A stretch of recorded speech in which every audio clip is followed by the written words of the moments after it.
Welkom bij Spooky 1611. Dit is mannen! Ja! Wow! Oké, hij is later. Gooi! Oh, ik heb hem! Oh. De paas is op zich wel redelijk, weet je. Ja, mooie aansluiten en hij was instantly done.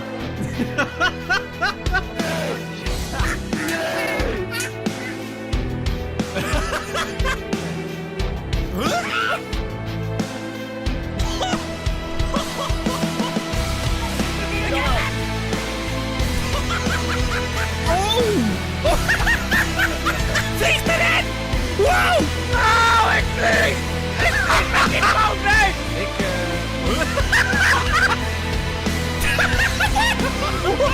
De hele tijd stil. Ineens zie je, oh my god, zoveel gas uit de wassen.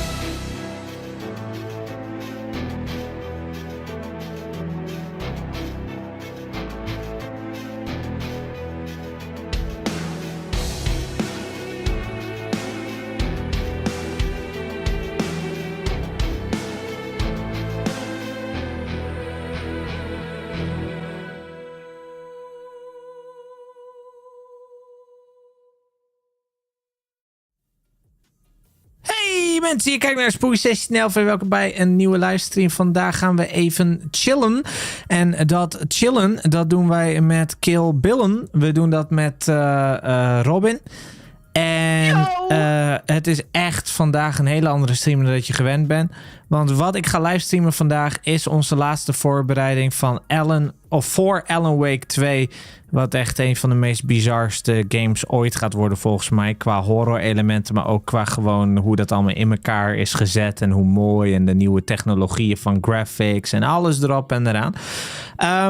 Wij hebben natuurlijk een marathon gehouden van Alan Wake 1. Alan Wake Remastered. Wij hebben een marathon gehouden van Control. We hebben geen marathon gehouden van Alan Wake America's Nightmare. Waar wel wat extra storyline in zit. Dus dat is nog wel even een dingetje. Maar we hebben natuurlijk nu nog het laatste ding over. Het is super veel story wat er verteld wordt in de Remedy games. En de Remedy story, die zijn niet altijd even duidelijk. En dat komt ook omdat er ook nog steeds heel veel onduidelijkheid in zit. Omdat het ook een mysterie is in zekere zin. Maar om toch een beetje de wereld te bouwen en te laten zien weer. En even te refreshen van wat hebben we nou allemaal meegemaakt. En hoe zit het nou een beetje in elkaar. Dat is wel fijn om te gaan doen. En vandaag hadden we de meeste tijd in vergelijking tot morgen. Overmorgen komt Alan Wake 2 uit. Ook als je natuurlijk helemaal niks hebt gevolgd van Control en Alan Wake, is het misschien handig om vandaag dan te kijken om in ieder geval wat mee te krijgen. Want wij gaan eroverheen. We gaan reageren op wat video's. Er is één persoon die heeft een hele grote video gemaakt. En natuurlijk, once again, soms blijft het ook een beetje gissen. En blijft het een beetje subjectief. Maar dan weten we in ieder geval iemand anders zijn 2 cents er weer over wat hij allemaal van de story vindt en hoe het in elkaar zit. En hopelijk kan iemand het dan leuk vertellen in het Engels. Maar wij proberen ook wel eens te pauzeren en dingen in het Nederlands dan uit te leggen. Maar voordat we dat gaan doen, gaan we eerst nog het laatste stukje van de puzzel naast dan American Nightmare, de andere Alan Wake game, wat meer spin-off was, maar wel relatief veel wereldbuilding nog doet. Gaan wij de prequel kijken. Een webseries. Er kwam namelijk in 2010 kwam er een webshow op het internet.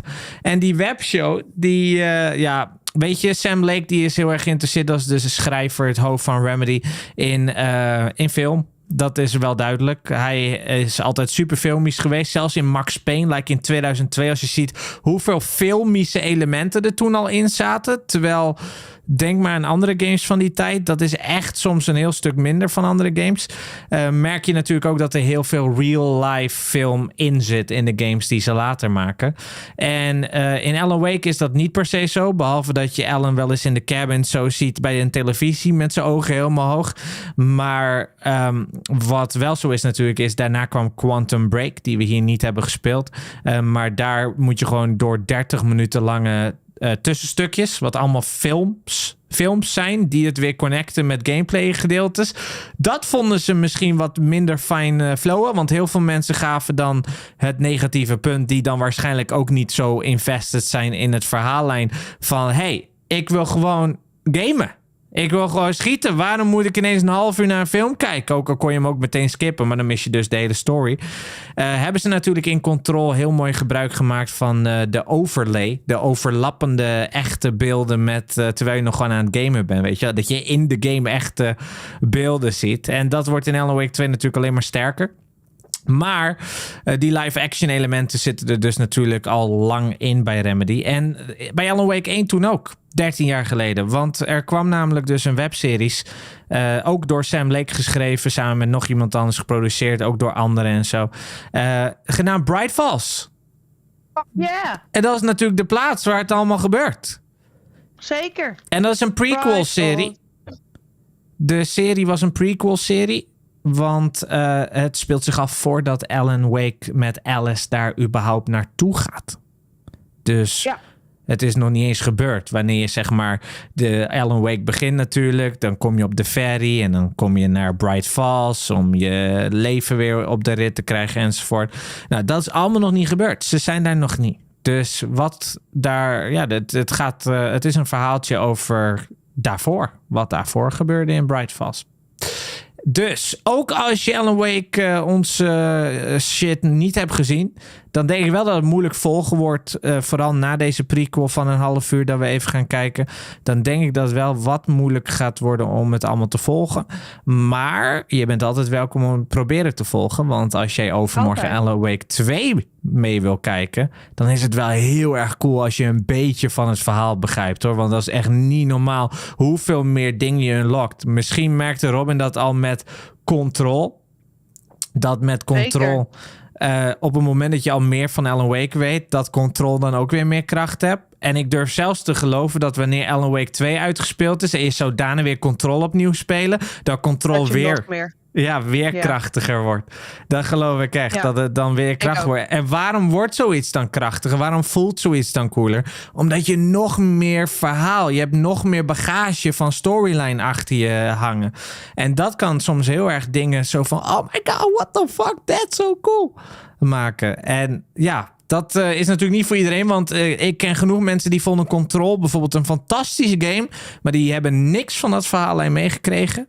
Dus de gameplay op zichzelf en gewoon enemies verslaan en oh my god, die baas was moeilijk of die baas was makkelijk. Dat is voor sommige mensen al genoeg, maar dit universum is echt heel diep. En wist je dat er ook heel veel mensen zijn die niet eens wisten of weten dat Control erbij hoort bij Alan Wake en zo, dat het in het universum hoort?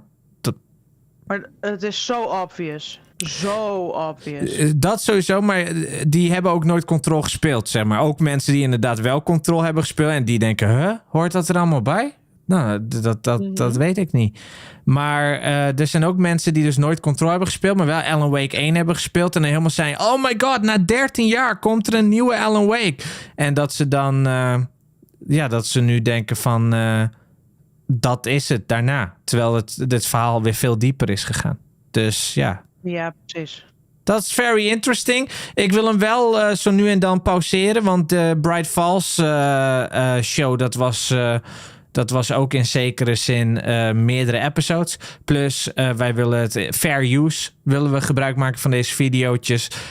Door ook commentaar erop te leveren. We zijn geen XQC die het gewoon 2 uur lang nu een filmpje laat afspelen. Zonder ook maar iets te zeggen natuurlijk. Dat zijn we al helemaal niet. En ook dikke shout-out naar uiteindelijk de persoon die de volgende video gemaakt heeft. En Bright Falls webserie natuurlijk gewoon shout-out naar de developer / de producer ervan. Dat is allemaal niet door ons gemaakt. We beginnen met Bright Falls dus.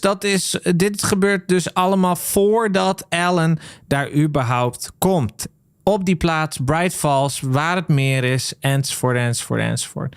Ik zie nu pas, je baard is weg. Ja, sorry man. Ik heb het wel een beetje laten staan voor Robin, dat het in ieder geval nog een beetje scruffy is. Ja. Dus we starten niet helemaal vanaf nul. Goedenavond even in Rockboy, hoe gaat het? En goedenavond Agent Hitman. Ben je er klaar voor, lieverd? I was born ready. Vergeet niet inderdaad dat het geen Nederlandse ondertiteling heeft, allemaal automatisch. Maar ik zet wel om mee te kunnen lezen de Engelse automatische ondertiteling. Ja, dat betekent wel dat hij het verkeerd kan horen, de ondertiteling. Dus er kan hele rare woorden ontstaan. Maar wie weet volg je het dan wat beter. Dat is denk ik wel een goede middenweg. Si, senor. Dit duurt een half uurtje trouwens, de prequel webseries. Oh my god, ik schrok me dood. Nu al? Ja, ik schrok me helemaal dood. Dat was zo hard. Maar ik hou wel van een beetje hard. Same. Kijk naar je schrikaantal.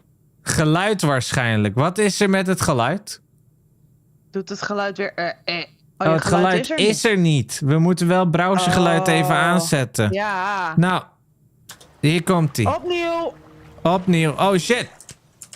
Hier begonnen mee. Wat de hel maakte ik hier mee? Ik dacht, wat zie ik? Daar schrok ik zo hard van. Ik schrok daar zo hard van.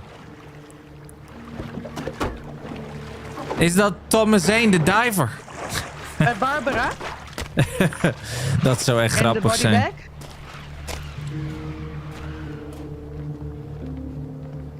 Die heeft gewoon een bodybag uit het water gehaald. Met daarheen. Een lichaam. Een body.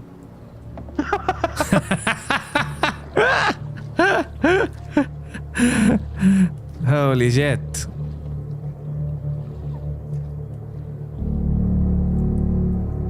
Oh nee, het is weg.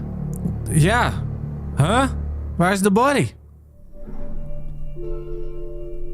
Dit is hoe Bright Falls begon. Dat is natuurlijk heel erg in het bosgebied en zo. En ja, Bright Falls is de stad waar de Altered World Event gebeurt. En dit is de intro die ze hadden gemaakt in 2010 ervoor. Sons of Anarchy vibes of zo. Ja, echt hè?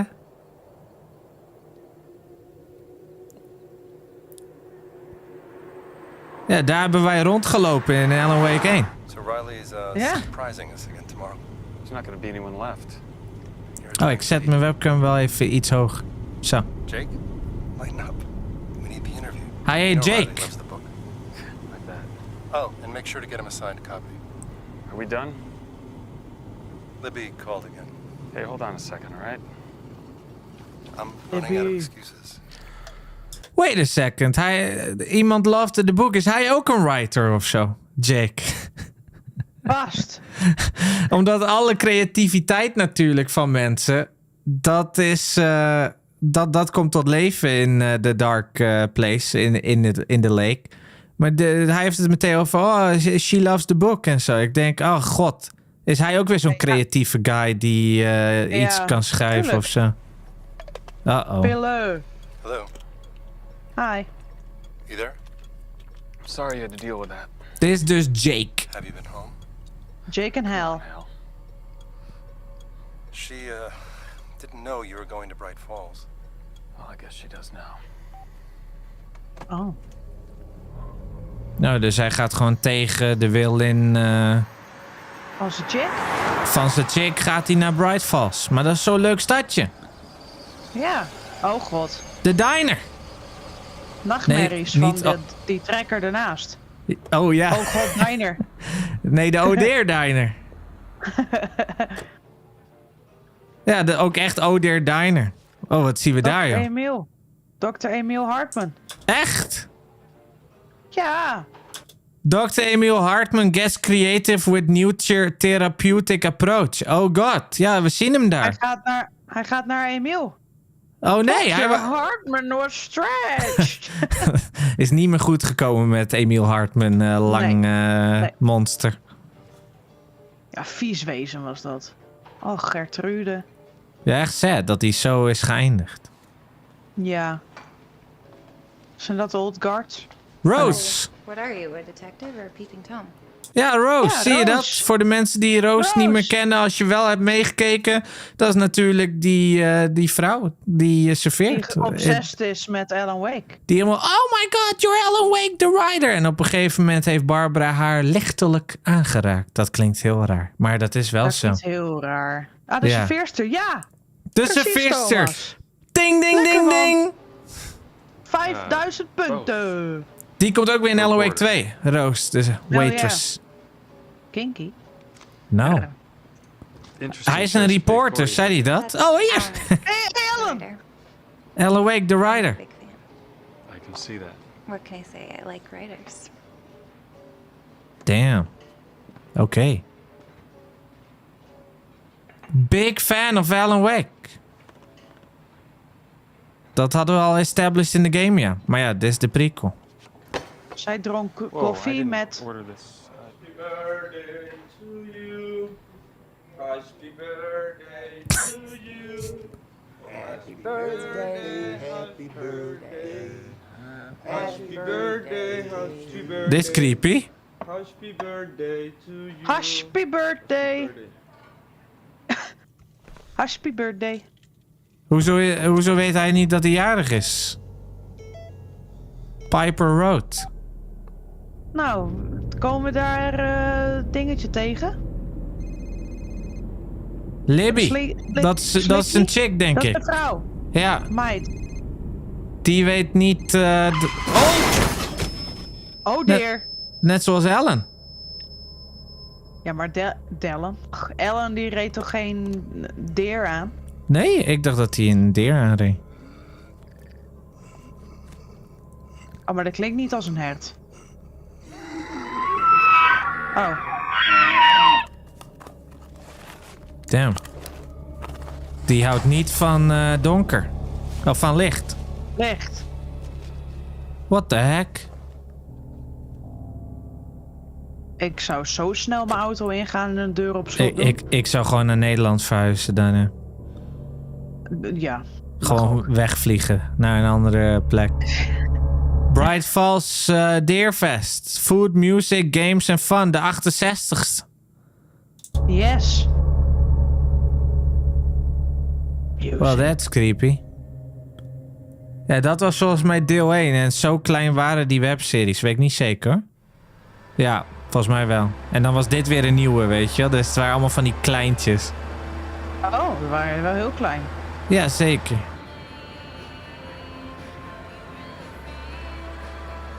Nou, toch lekker eventjes weer met de auto onderweg. Jake. Oh, hij is daar nu. Oh, Damn. hij heeft zijn schade nog wel. Ja, dat verdwijnt niet zomaar. Nee, ik dacht misschien de nieuwe aflevering, dan is er geen schade meer. Nieuwe aflevering, nieuwe auto. Hallo, blije koeien, hoe gaat het? Wie dit? Uh-oh. Oh, damn. Who are you? Jake. Oh. Hallo, blije koeien.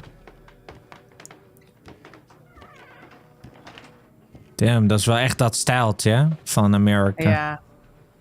Ja. Dat hebben ze wel leuk gedaan. Card machines down, so it'll have to be cash.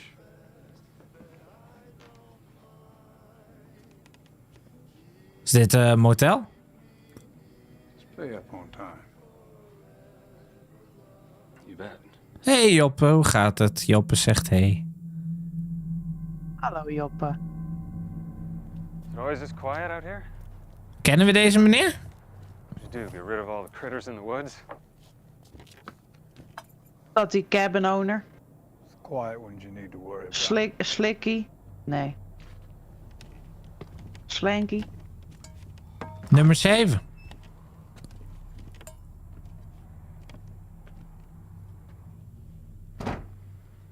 Don't turn off the light. No. Waarom ziet alles er meteen creepier uit of zo? Als je in zo'n Motel. tension ding zit.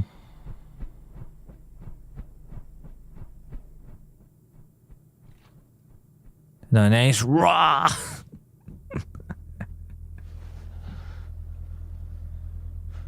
Goed hoor, met jullie, vraagt Joppe.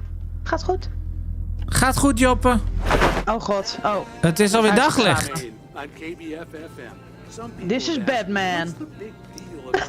Is dat die oude guy? Ja, denk het wel. Is de radio? Hey, daar is hij. Daar is hij weer. Helemaal vertellen over zijn boeken. Still here. Always. You ever sleep? I wonder Chick? why she was wearing makeup. Ik denk dat het zijn vrouw is dan. It's great to see you again. Nope. Great to see you too. Wel, meteen helemaal cockblocked, of hoe noem je dat? Friendzoned? How are things? The same? Please don't ask me about the weather. How's Libby? Oh, nee, dit is niet Libby. Oh. The same. Well, which is it? Good or the same? Beetje van beide. Forget it. Don't answer. You're here for business. Yes. Your standard below the fold puffery. What'd you expect? It's Bright Falls. Same. I never figured out why you moved here. Oh, dus zij woont hier. Oké, zij woont hier. You know, I've actually got to run. Deadlines. Oh, If you need me, you know where to find me. sure. Ja, maar zij It's wil great to meer see van you. hem. Toch weer die hand. Ja. Om formeel te blijven. Zo creepy kan ik ook lachen, zeg even in Rockboy. Echt? Oh, ik ook wel hoor. Hey, dit is bekend. Hey, dit is Emiel's cabin. Ja, dat is waar we werden opgenomen. Met Dr. Hartman. Ja. Ach, daar is hij. Hey, Emiel, jongen. What have you got there? That's my camera. I use it to record interviews, if that's okay. You're a writer, aren't you? Yeah. Ja, hij is ook een writer, Jake. Right. Oh, you wanna go for a swim? Dr. Hartman. So maybe you could start by telling me what inspired your book, The Creator's Dilemma. Oh, Ach ja, ja, hij had natuurlijk een boek gemaakt. Zagen we Ja. constant posters van. Patients who seem zekers. lost, trapped in a reality of their own devising. Can you imagine? No. Neither could I. Until I began to think of their dilemma as a universal one.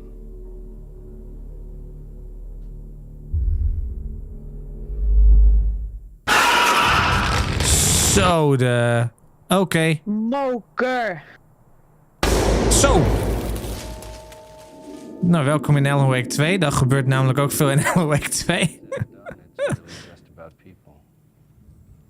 What the Nice fuck, chatting, zus. Jake. Huh? Ineens is hij hier. Huh? Hij snapt er zelf ook niks van. If you need anything else for your article, let me know. Heel creep, jongen. Darkness!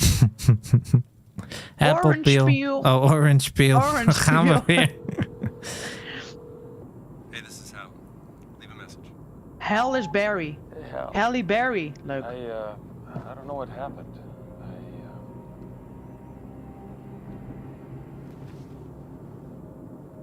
Hij heeft alles geschreven, maar hij kan zich niet heugen dat hij alles geschreven heeft.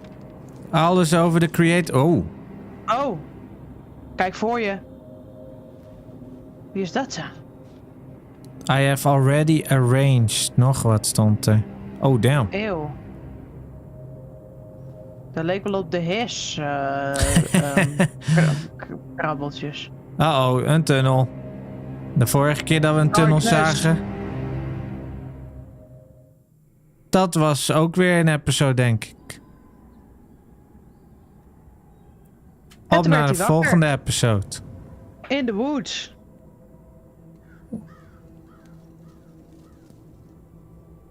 Alan verloor ook de tijd, toch? Oh, damn. Ja. Nee, dat is gewoon klei. Drek. Nee, dat is het Eeuw. kindje weer. Hey, wait! Dat deed ik op een standbeeld of zo. Dat is dat kindje achter die balie bij die man met die Ja. lange haar. Fucking creepy. Ik haat kinderen. Uh-oh. Oh. Hij is wel bij die cabin weer. Ja. Hij begint er steeds slechter uit te zien. Alan's Wake. Omdat hij een wake organiseert. Leuk. Hey. Hey, can I talk to you for a second? Sure. Somewhere private. Okay. We zijn zo happy hier daar. Didn't Herman say Yeah. anything? Herman. I knew. And this morning, I woke up in the woods, and my arms were just all covered in this like red mud. So what do you think happened? Making powder in your sleep? No, I woke up in the woods. Hij deed aan pottery in zijn slaap. Hij maakt allemaal fasen. Here it just gets into your head. Well, I'm done with this story. I know. Hij is een reporter. Ja. Dat is het meer. Hij is een reporter. Maar dan schrijf je ook. Call me if you need anything. Thanks. Toch een Toch een knuffel. knuffel?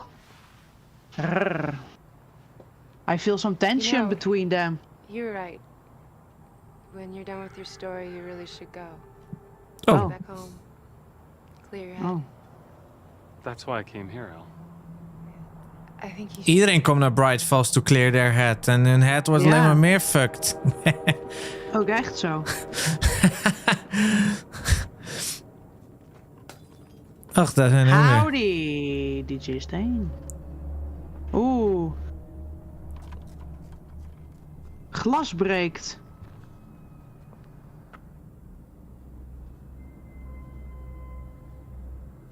Ja, het licht. Oh. Het Oh, licht dat gebeurt breekt al vaker. heel veel. Alleen bij nummer 7 zeker of zo. Oh. Wat gebeurt er?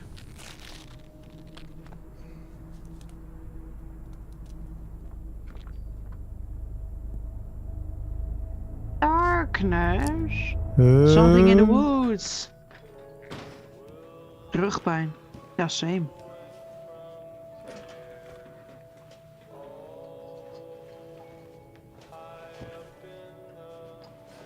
Ik dacht even dat hij werd meegetrokken door iets of zo, maar Echt hè? hij is gewoon hier binnen met zijn kind. Maar wel een dikke ammo.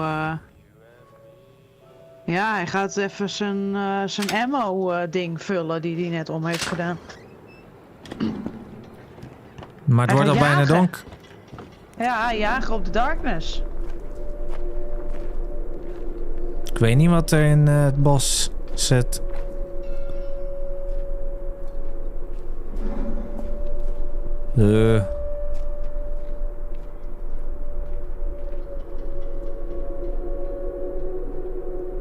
Oh, dit is zo creepy.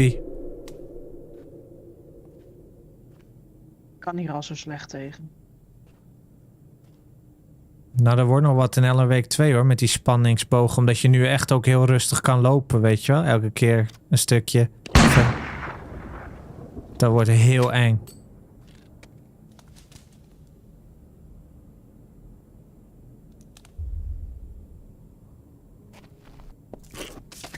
Nee! Zijn eigen shell.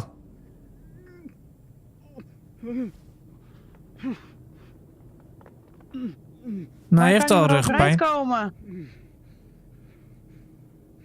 Oude rugpijnmonster.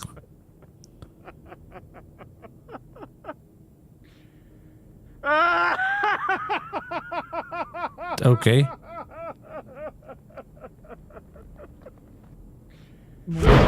Oh, tering. Oké, die dude die ging weg. Waarom lachte die nou? Lachte die nou omdat Omdat hij wist dat het zijn einde was. denk ik. Of lachte die nou van, wat doe ik nou gek? Er is helemaal niks. Nee, ik denk dat hij heel goed wist dat er wat was. En dat hij gewoon letterlijk zijn einde... Maar dat hij zichzelf zo hard uitlachte aan het einde. Damn. Oké. Zou ik ook doen hoor. Ik dacht dat hij misschien dacht, wat doe ik nou raar? Ik zoek overal wat achter. I'm gonna have to send out for this. How long? Maar kindje heeft nou geen papa meer. Of opa. 4, Wat wil 6 Jack? days. 6 days. Willen. Overnight? Oh ja, ik had meegekregen al een tijdje eerder dat die persoon die je daarachter ziet voor een paar Well, if I frames, can get Mary Beth to get Joe Ja, ik to zag do hem. these rounds up dat there die for a guy is die voor het eerst zegt dat hij And that's depending on the de weather, manuscript that elevation. heeft, zeg maar. Oh, die jager. Ja, die jij als Die eerste Alice ontmoet. heeft. Ja. De kidnapper? Ja, de allereerste kidnapper, zeg maar. Oh. Dat hem moet voorstellen.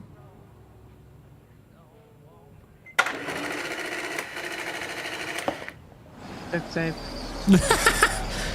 Damn. Duct tape fixt toch niet alles. Toch niet. Maar toch wel.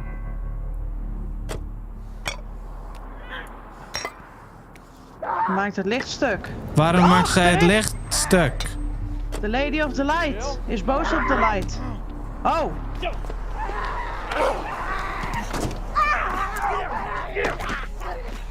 Lijkt wel een zombie, joh. Is het ook? Oh, Hey. Alan is boos. You alright? Some woman just bit a cop in the parking lot. Dikke zombiebijt. Huh? Nee hoor, niks aan de hand.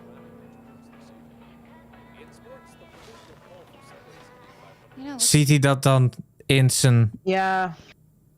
Misschien omdat Ja. hij een reporter is. Dat hij wil breaking news zien. a good shake. Ja, kan. Oh, daar toch is wel. het.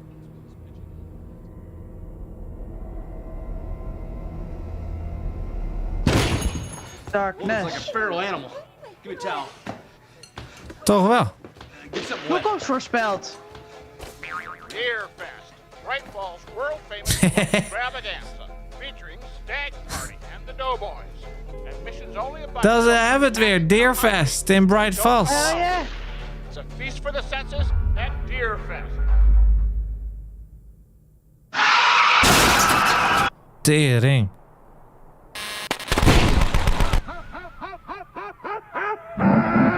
Zo. Is het ook gemaakt door Sam Lake? Ja, die heeft dit ook geschreven. Die heeft Bright Falls webseries meegeschreven. Om het canon te houden en zo dicht mogelijk. Volgens mij wel, hè? Tenminste, dat is wat ik had meegekregen. Sam Lake is echt ziek in zijn hoofd. Maar hij drinkt gewoon elke dag koffie. Op een positieve Oh! manier. Oh, de bodybag. Zat hij in de bodybag? Hij zat daarin. Oh, boyo. Hij Het- zat in de bodybag. Het was al een voorbode. We zagen al een preview, denk ik dan. Boyo. Hij heeft gewoon gechilled in de lake. Ja, hoe dan? Oh shit. Maar Sam dan... Lake. Oh, maar dan is hij wel ondergedompeld in dat water, of niet? Of werkt dat God. niet zo? Ja, weet ik niet. Of je het nou drinkt of dat je het... Ja, maar ik weet niet welk water. Zeg maar puur alleen van Cauldron Lake? Of moet dit dat dan ook voorstellen? Ik denk dat dit Cauldron Lake is, hoor.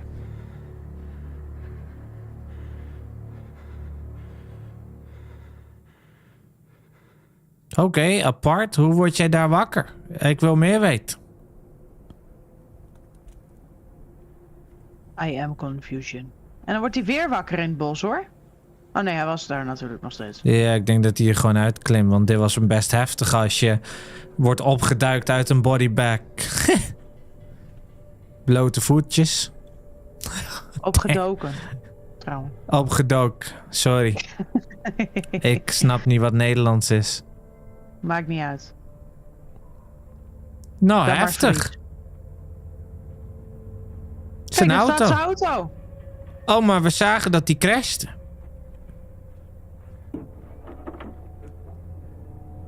Met zijn Ford Focus. Nou, Focus heeft hij niet, hè? Nee, hij verliest deze focus. Net zoals Ellen, die toen ook een auto-ongeluk kreeg. Maar hij heeft wel rubbelaarzen bij zich. Dat is handig. Nou, wie zal het zijn? Hel weer.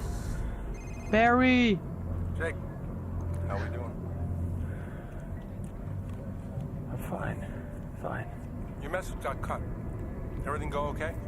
Yeah, you bet. Oh, you get the book signed for Riley?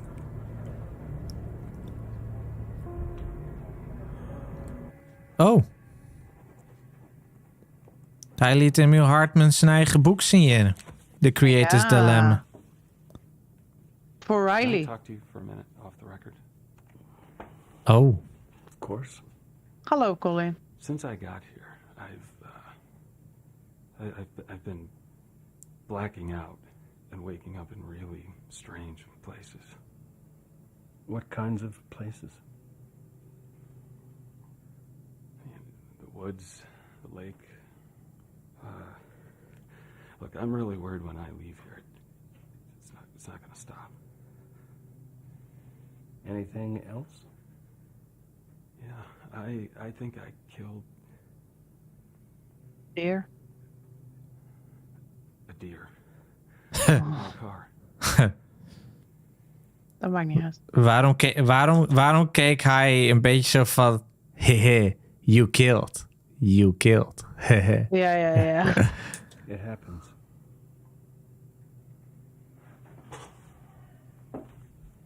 May I? Want hij zegt ook gewoon heel casual... It happens. Hij vindt het allemaal leuk. Maar dat hebben we ook gelezen. Dat hij dat allemaal... I help people with problems, just like yours. Licht. Auw! Stay with us. What the hell is that thing? Just a light. Hij heeft darkness in zich. Damn. Infected by the darkness. Zouden we ook zo'n kamertje kunnen vinden van Jake? Dat zo als easter egg. Vast. In zijn... Wat doet hij? Al het licht dichttapen? Koelkast? Nee, zichzelf. Oh. Excuseer. Zodat hij zelf natuurlijk niet... Matthijs Mos zegt... Yo man, hoe is het lang geleden dat ik een video heb gezien van je? Gaat goed. Hoe gaat het met jou, Matthijs? Hij filmt het. Ja, hij filmt zichzelf. Dat is super slim. Nog 6 minuten te gaan. Maar zijn batterij is leeg. Uh-oh. Maar 0 hij wordt wel minuten weer over. Maar hij heeft het al... Ja, en hij heeft ook al dat ding al los. Camera ligt omver. Oh! Nou. Goed kijken wat hij doet. Dit heeft hij allemaal niet doorgehad. Dat hij dat doet. Damn.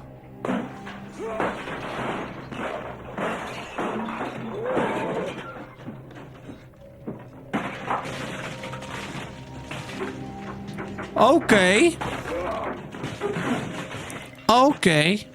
Hij heeft alles stuk gemaakt daar. Hij wordt een of andere wilde bras. Weer.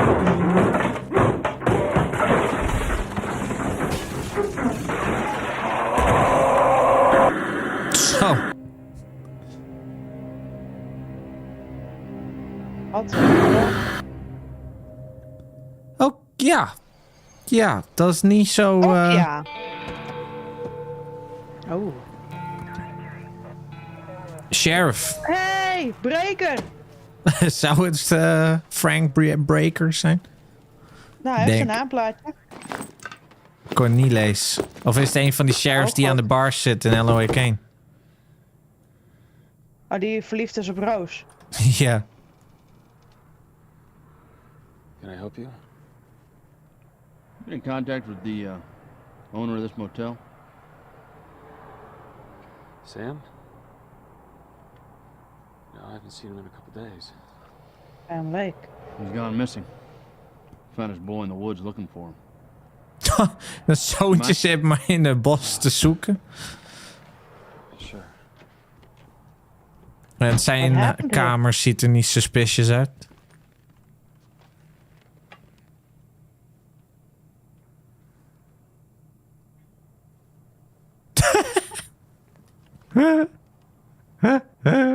In this particular.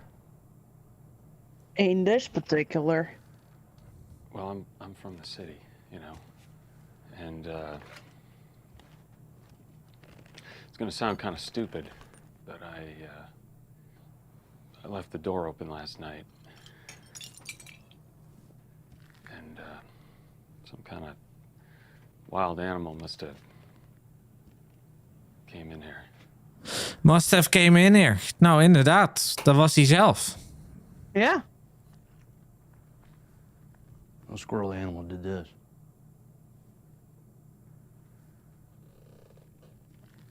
Waarom eet hij het kopje? Ja, echt zo. These are the markings. What I'd say. 14-point stag. Yeah. See the pattern? Cut and buck. Cut and buck. Horn-rimmed entry points. Het is Mulligan. Ja, volgens mij kennen we die wel. You know that? Imperial. Would have fetched old Sam a hell of a prize. Yeah. It's too bad he flew the coop. Probably on some bender. He's got a bad habit. Daar heeft hij even geluk. Oh, hij heeft hoe heet dat? Pruimtebak. Oh.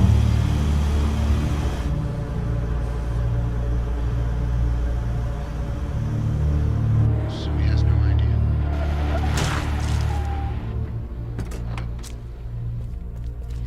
What's wrong? I need help. Come with me. You have to tell me what's happening. Just drive. Damn, hij durft niet eens mezelf te rijden. Nee, snap ik. Where am I even headed? Get me out. That's it? You just needed a ride out of town? Oef. Why did you even come looking for me? You could have just driven yourself. No, I couldn't have. Bright Falls rijden is uit. I'm not in control. What does that mean? Nee, hij is ook niet in control. Dat is Jesse Faden. Take control. Jake! Uh-oh. Hij gaat haar toch niet aanvallen? Oh, what the heck?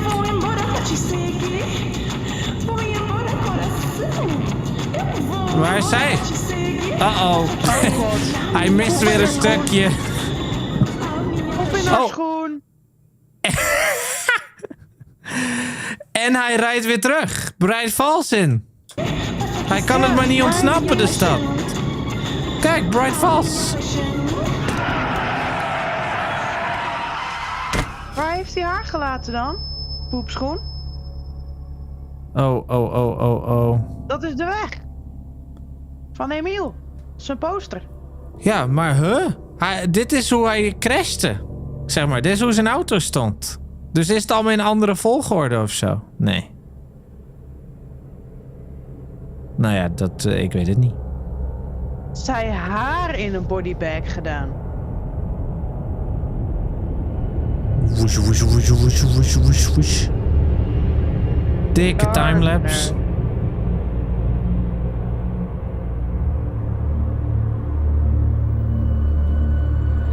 Nou, Bright Falls is niet een plek die ik zomaar zou bezoeken. Hij is gewoon... Nee, ik zou het niet meer zomaar bezoeken als dit gebeurde tijdens het Altered World event, überhaupt. Altijd rond Deerfest. Altijd. Altijd. Every single time. Ja. Kom maar. Hey, Ellen! What happened, officer? Some guy missed the turn here.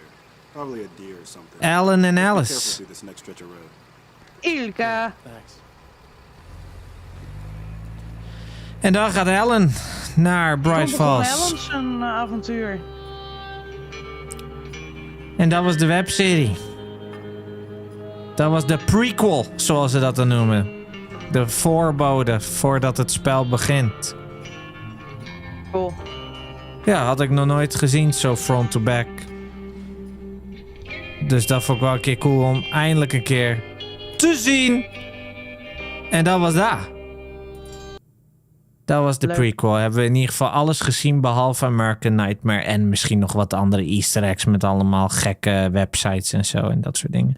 Maar er is iemand die ons dat mogelijk allemaal kan vertellen hoe dat in elkaar zit en waar vandaan. En die persoon... Oh, we hebben hem er al voor. Die persoon heet Hidden Machine. Dikke shout-out Hidden Machine. En die guy... Die... heeft zijn hele channel. Hij heeft bijna 5000 abonnees. Puur aan Alan Wake. Remedy Connected Universe. Nou, niet altijd, maar ook Quantum Break 10 maanden geleden. Allemaal Remedy zie je vooral heel veel. Nou, hij doet ook wel Silent Hill. Maar Alan Wake 2, that's the one, samen met Alan Wake, waar die... Kijk, hier een jaar geleden ook al. Analyzing Alan Wake, Echoes and Twisted Mirrors, part 5. Constant ermee bezig. Hell dus yeah. die guy is helemaal up-to-date. Yeah, I've played Control the Foundation, Discussion, enzovoort. Remedy signed a deal with Tencent. Nou, Girlfriend explains Alan Wake part 3. Dus je ziet hoe erg... hoe noem je dat? Helemaal... Invested hij al jaren is in Alan Wake. Nou, hij heeft een filmpje gemaakt. De volledige story en de extended lore explained. Ja. En daar gaan wij dus eventjes naar kijken en zelf ook commentaar op geven of wij het nog een beetje snappen. En wie weet komen we nog wat leuke tidbits tegen. En dat is wat we gaan doen. Tidbits? Tidbits, je weet toch wat tidbits zijn? Ja, zeker. Oké, ik heb dus net 3 uur lang de birthday stream teruggekeken. En nu ben ik hier beland en nu ben ik kapot. Ik kan echt niet meer. Nou, slaap lekker. Slaap lekker, Shishino. Slaap lekker. Ben je er klaar voor? Even kijken wat hij allemaal vertelt. Altijd. Hij heeft ook ondersteunende beelden, maar je ziet hem ook gewoon soms praten. En dan kunnen wij daarover discussiëren. Hij maakt het hele mooi hoor. Hij maakt hele mooie dingen altijd. Heb je hem al gezien? Hello, nee, ik heb hem niet gezien. Maar ik weet wel dat hij, zeg maar... Ik kwam andere Alan Wake 2 previews tegen. En overal... Ook die interview, die heb ik aan Robin laten zien. Ik heb een interview laten zien... waar een vrouw Sam Lake interviewde. En daaronder reageerde deze guy... En dan zie je alleen maar mensen die zeggen... Oh my god, jij bent de beste, de coolste. Degene die dat allemaal het beste kan vertellen. En dat soort dingen. Dus ja. Laten we eventjes weer een volledige refresher doen... voor Alan Wake 2. En als je nooit Alan Wake hebt gezien... of Control hebt gezien... dan pak je hier misschien ook wat van mee. En dan ben je ready voor overmorgen. Alan Wake 2 wordt namelijk een masterpiece in storytelling. En je kan altijd met mij dat mee gaan volgen. Here once again to dive en met Robin. Of Cauldron Lake. Ik ben bestaan. If you're getting ready to play Alan Wake 2 and you want to get caught up on the Alan Wake story so far, this is the video for you. The basic premise is that 13 years ago, a writer went missing. And there are a lot of mysteries and unanswered questions and strange occurrences surrounding that disappearance. Ja, want ik snap dus de basisprincipes snap ik wel. Dat er writer missing is en zo. Maar daaromheen snap ik heel veel niet. We'll be covering the entire story of Alan Wake all the way up to the events of Alan Wake 2. That means we'll be talking about the Bright Falls web series, Alan Wake, die hebben we net gezien. Alan Wake's American Nightmare, some of Die the hebben we nog niet books gespeeld. regarding Alan Wake, and parts of the game Control. However, we're not going to just be going in a straight line, recapping each piece of media. Instead, I hope to kind of pull everything that I know about Alan Wake from playing the game and reading all these books and everything, and kind of putting it all together in a form that I think is a lot more digestible than just getting each piece, you know, spread out over the course. Dus hij gaat het niet in chronologische volgorde doen of zo? Of juist wel. Of hij doet het niet in gamevolgorde. Dus zeg maar zo van... Hij doet gewoon niet stukje voor stukje. Ja, in gamevolgorde. Dus je springt van hot naar her, zeg maar wat meer. Om het wat duidelijker te maken. Denk ik dat hij dat bedoelde. Dat zei hij. Dat het meer digestible is. Hij gaat dus niet van links naar rechts. Maar hij gaat van links, rechts, links, rechts, links, rechts, links, rechts. Maar dan wel wat duidelijk. Course of the past 13 years. I won't be discussing games like Quantum Break or Max Payne because is ook niet nodig, want die horen er niet bij. those games don't share a direct continuity with Alan Wake. But if you do want a video that covers all of the Remedy games or almost all of the Remedy games and how they're all nee, hoeven niet. You can check that one out as well, but if you're focused on playing Alan Wake 2, stick around here. It should go without saying that a video like this is going to be full of spoilers. I'm gonna cover what I think are the most Dat snappen we. Want we hebben het gelukkig zelf allemaal doorgespeeld. En American Nightmare kunnen we niet meer doorspelen. Dus als ik gespoild word met American Nightmare, vind ik het niet erg. Vind jij het erg? Nee? Nee. crucial parts of the story, but I also think that a video like this could never be a replacement for actually playing the game. Nee, daarom gebruiken we het als verlengkabel. Het is geen vervanging voor het echt spelen van die games en het allemaal proberen te begrijpen. Maar daarom gebruiken wij het als verlengkabel. En als je toch een klein beetje kennis wil hebben voor Alan Wake 2, dan is het altijd wel slim om het toch te kijken. There's so many little details and just awesome sequences that you really got to experience firsthand to fully appreciate. However, it isn't the case that you just want to get caught up on the lore and get a recap of everything that's happened so far. This video is, like I said, for you. If you find this video useful or entertaining, go ahead and videos covering all the Remedy games as well as plenty of memberships. Dankjewel alle patrons, goed gemaakt. Falls is a 6-episode web series that is the prequel to Alan Wake. The series opens with an unidentified diver pulling a body bag out of a lake. Yeah. The diver lays the bag on the shore and unzips it, revealing another unidentified individual inside. The diver then gets into a rowboat and leaves the body bag behind. When the camera returns to the body bag, we discover that the person in it has disappeared. This scene really sets the tone for the web series. The show is a rather dark and mysterious look at the idyllic small town of Bright Falls, Washington, where the show... Ik vergeet altijd dat Bright Falls in Washington is. Dus elke keer als ik in control las WA erbij, dan dacht ik, waar staat het voor? Wyoming, zag ik de hele tijd. Ja. Maar het is Washington. Alleen het doet me meer... Ja, zeg maar de look van de bomen en zo doet me altijd meer denken aan de Northwest, zeg maar, van Amerika. Een beetje Chicago, Wyoming en dan krijg je een beetje dat Canada geval. Maar Washington, dan denk ik aan New York en denk ik aan Arc de Triangle. Nee, hoe heet dat ding? Arc de Triomphe? Nee. Dat ligt daar niet. Dan denk ik aan die plekken bijvoorbeeld zoals waar je hoe noem je dat? De driehoek. Bermuda-driehoek. Nee, waar ze werken. De CIA, FBI of de geheime diensten. Waar, weet ik niet, dat is geheim. Area 51. Nee, waar ook een vliegtuig in ging. Twin Towers. Ja, en dan nog in die ander. De Bijlmer. De Bijlmer. Nee, tegelijk met de Twin Towers. Weet ik toch allemaal niet, joh. De driehoek. Ja, jezus. 9/11.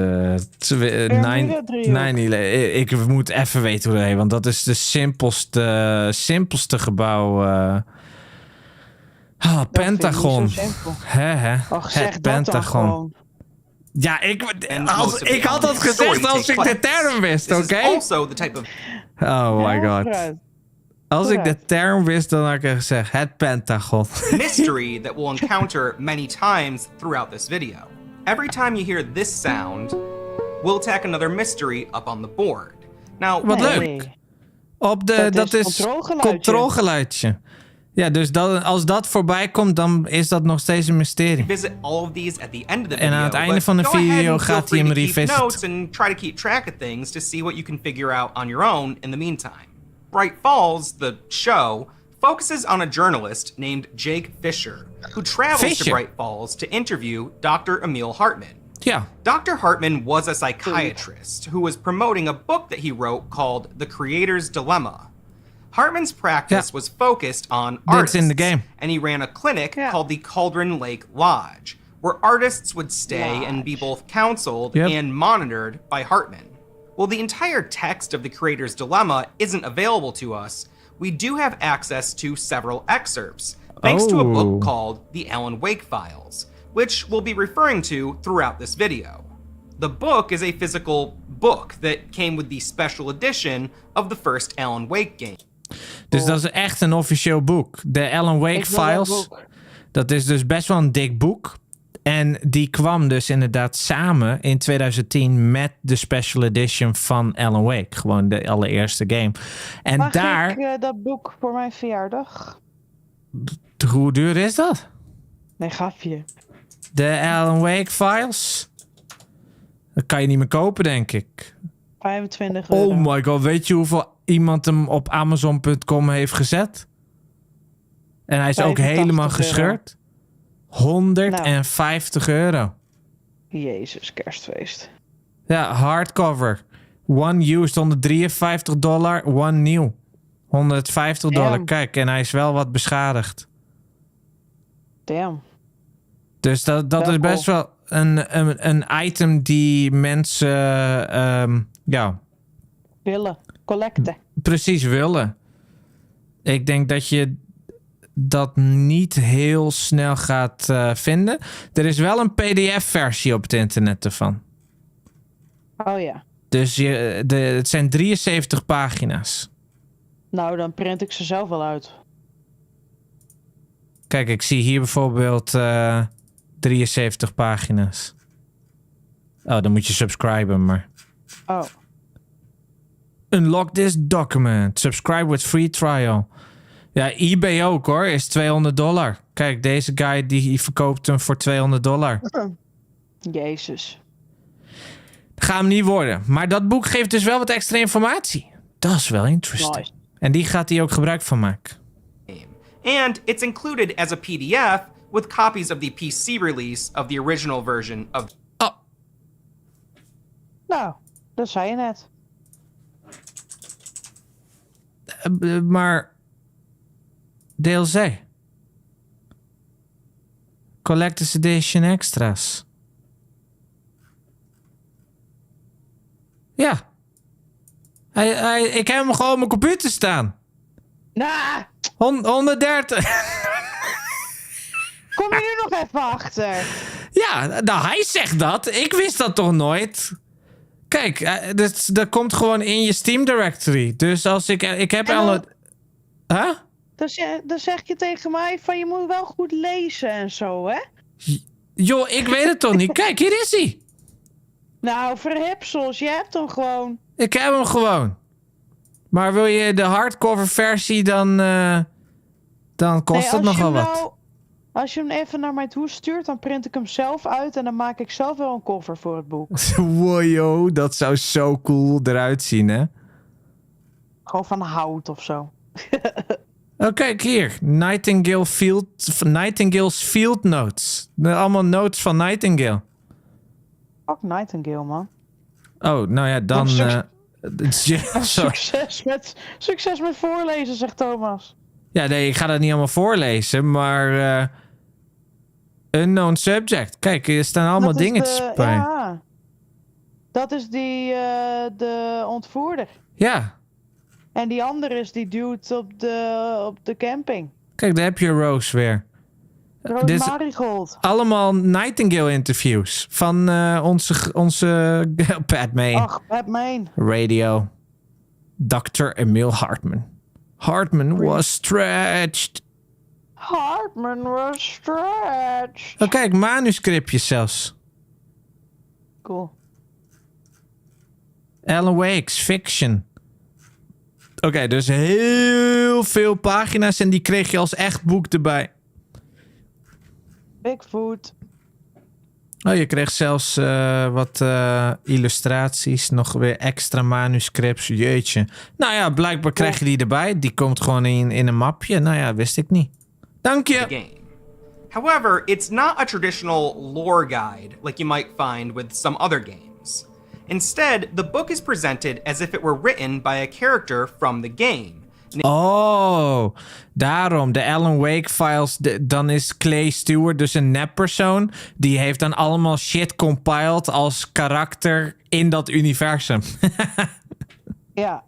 Named Clay Stewart. We'll get into his story a bit later, but essentially, after the disappearance of Alan Wake, Clay traveled to Bright Falls to investigate the situation. And his findings were collected and published as the Alan Wake Files. Through that book, we learn that Hartman began his career as a psychotherapist, working in the state of Vermont. He felt limited by his work, stating that the standard procedures he was utilizing never really helped people to fully conquer their psychological challenges. Over time, he moved out west and eventually opened up his own private practice at the Cauldron Lake Lodge. It was there that he developed... Dus eigenlijk was hij gewoon een normale persoon in die business. En toen dacht hij, nou, hier kan ik niet de volle potentie halen, want alles moet volgens het boekje. Dus laat ik alles tegen het boekje doen. Mijn eigen ding. En het ergens anders gewoon helemaal tegen de regels in doen. Developed two trademark methods called engagement therapy and the flow. It was through the use of these methods that he claimed to attempt to help troubled artists overcome the creator's dilemma, which is basically a form of creative blockage occurring when some internal conflict in an artist causes that pure spark of creativity and inspiration. Ja, dus mensen die niet meer inspiratie hebben, die niet meer creativiteit hebben, die wist hij dan te helpen. Hij had 2 methodes en met die methodes kon hij dus weer dat lichtpuntje laten vinden in mensen, zodat ze weer creatief en inspiratie kunnen krijgen. Want ja, Alan Wake die weet niet meer wat hij moet schrijven. Hij is niet meer creatief genoeg. Hij heeft een writersblok.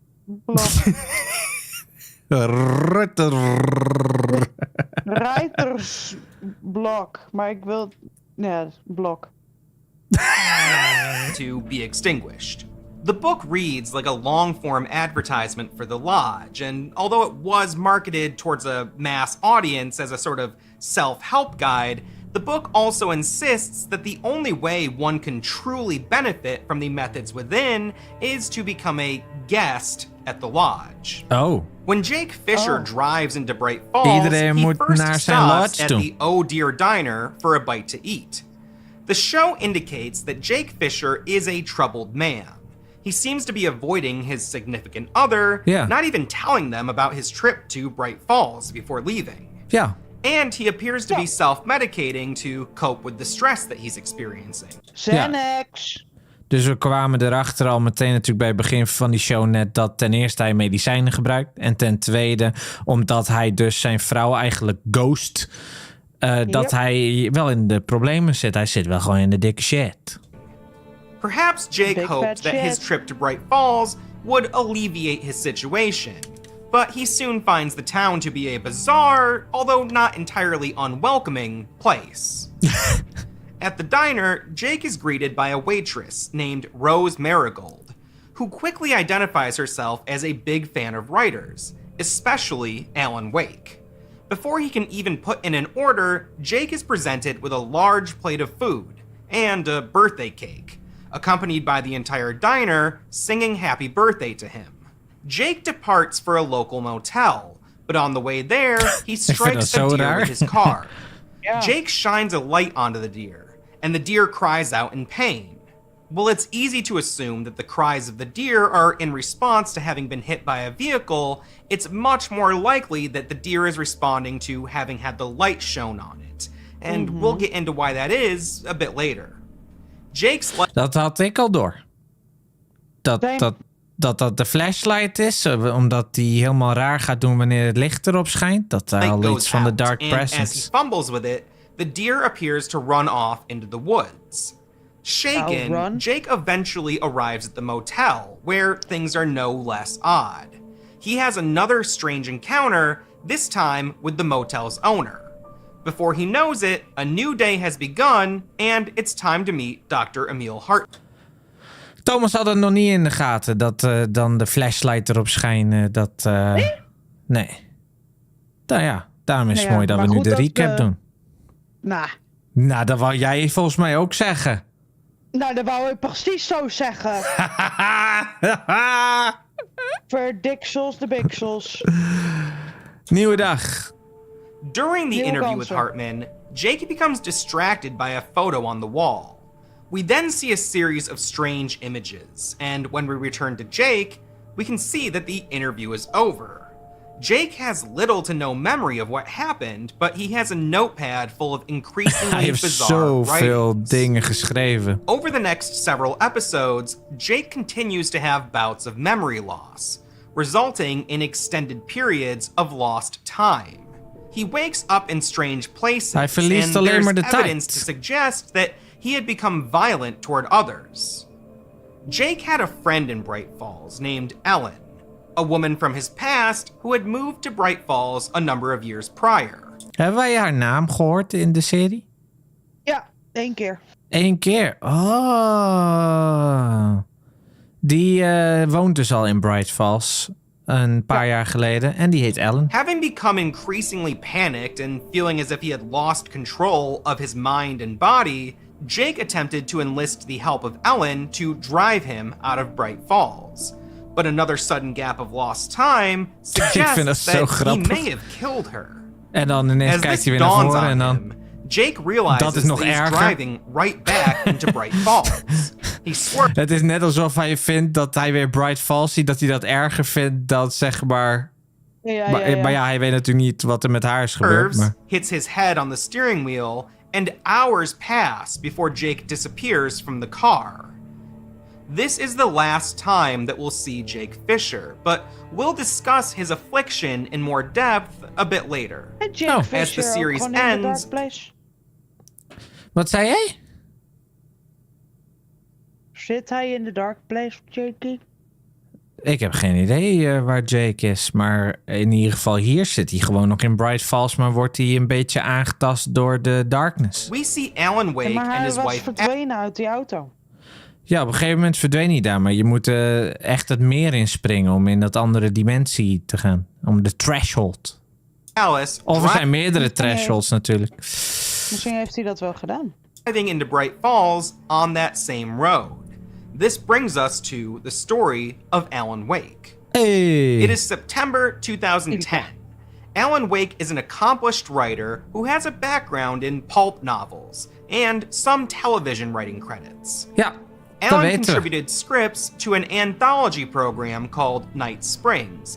Ja, we wisten dat hij scripts schreef voor Night Springs. Dat wisten we al. Ja. En we hebben in Control zelfs zijn hoe noem je dat? Introductie? Nee, je noemt dat een sollicitatiescript hebben we gevonden van Night Springs. Dat was zijn allereerste script. Ja. Om te laten zien van, ik kan dit. En dus ja, daarom ziet Alan ook zo vaak Night Springs op tv. Omdat hij letterlijk daaraan heeft geschreven. Which is similar to shows like The Twilight Zone or Black Mirror. He is most well known for a series of novels starring the hard-boiled detective Alex Casey. Alex Casey. Ja, natuurlijk weten we dat hij een hele lange lijst van boeken heeft geschreven. Die met een hard-boiled detective Alex Casey. Dat is de karakter waar hij over schrijft natuurlijk. En ja, in Alan Wake komen we er dus achter dat hij Alex Casey heeft vermoord in zijn serie. Omdat hij was er wel klaar mee. Een beetje zoals zeg maar dat er elk jaar een nieuwe Call of Duty of Assassin's Creed komt. Dat op een gegeven moment de maker van Assassin's Creed zegt, ik ga die hele wereld opblazen gewoon aan het einde van de laatste Assassin's Creed game. Gewoon een atoombom erop gooien. Om er klaar mee te zijn. Omdat hij denkt van elke keer weer hetzelfde. Elke keer weer Alex Casey. Weer een detective verhaal. Weer een detective boek. Dus hij vermoordde hem in zijn detective boek. En dat vond niemand echt leuk. Maar ja, hij wou weer iets nieuws. Hij wou weer creatiever zijn. 2 years prior, in 2008, Alan released the final Alex Casey novel, titled The Sudden Stop, in which he killed off the character, as Alan wanted to break free from the cycle he had been in and create something new instead. However, Alan was experiencing what Dr. Emil Hartman would have called the creator's dilemma. Alan was unable to write, and he was caught up in a cycle of alcohol abuse, spats with his wife, and run-ins with the law. Alan's career was being managed by his longtime friend, Barry Wheeler, who had a strained relationship with Alice Wake. Ja, en dat soort dingen dus, zoals dat Alan dus in die 2 jaar sinds zijn laatste Alex Casey boek over die detective, die Sam Lake, die wordt ook in Alan Wake 2 gespeeld door Sam Lake. En waarbij je dus Max Payne voice hoort. dat hij dus in die 2 jaar alleen maar aan de alcohol zit. Helemaal... maar dat zie je ook zelfs in, volgens mij, de DLC van Alan Wake. Dan is er namelijk zo'n flashback naar zijn New York appartement. Dat hij er gewoon helemaal drunk, hangover en zo. Dus dat hebben we meegemaakt. Ja, dat hebben we meegemaakt. Oh. Hij, de relatie die was ook gewoon niet goed met Alice, zeg maar. Ja. En hij was ook helemaal hungover en hij moest zo'n zonnebrilletje op. Ja. En je leest dus in de Alan Wake files ook dat hij dus daar heel erg last van had. Want ten eerste is hij niet creatief meer. Hij kan geen nieuw verhaal bedenken. Ten tweede dus alleen maar dronken. En hij heeft ruzie met zijn vrouw. En dan kiezen ze er dus voor om naar Bright Falls te gaan. Om het even weer te refreshen, te replenishen. Dat gaat ons goed doen. Dat gaat je creativiteit goed doen. Maar toen bleek het dat Alice daar gewoon met hem naartoe ging om Ellen naar Emiel toe te sturen. Ja, in plaats van, oh, dat is lekker op vakantie, dacht Alice, dat is slim. Wij gaan hem naar Emiel Hartman sturen, want ik denk dat Emiel Hartman precies is wat mijn man nodig heeft. Precies. Slechte keuze, Alice, slechte keuze. Hartman was stretched. Tex Mechanica, dankjewel voor de resub. 13 maanden. I appreciate you.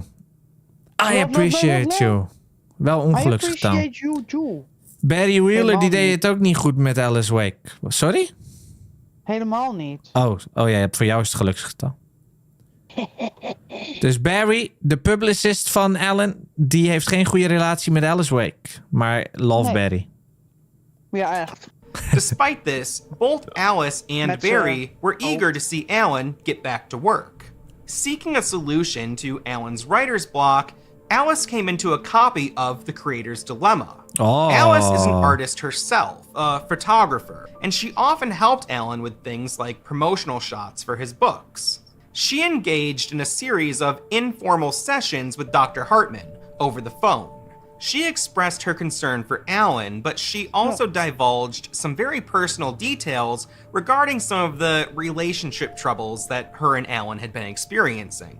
After an invitation from Dr. Hartman, Alice decided to arrange a trip for the couple to Bright Falls, hoping that meeting with Dr. Hartman could help Alan overcome his troubles. However, she did all of this without Alan's knowledge, choosing to disguise the trip as a peaceful getaway rather than an intervention.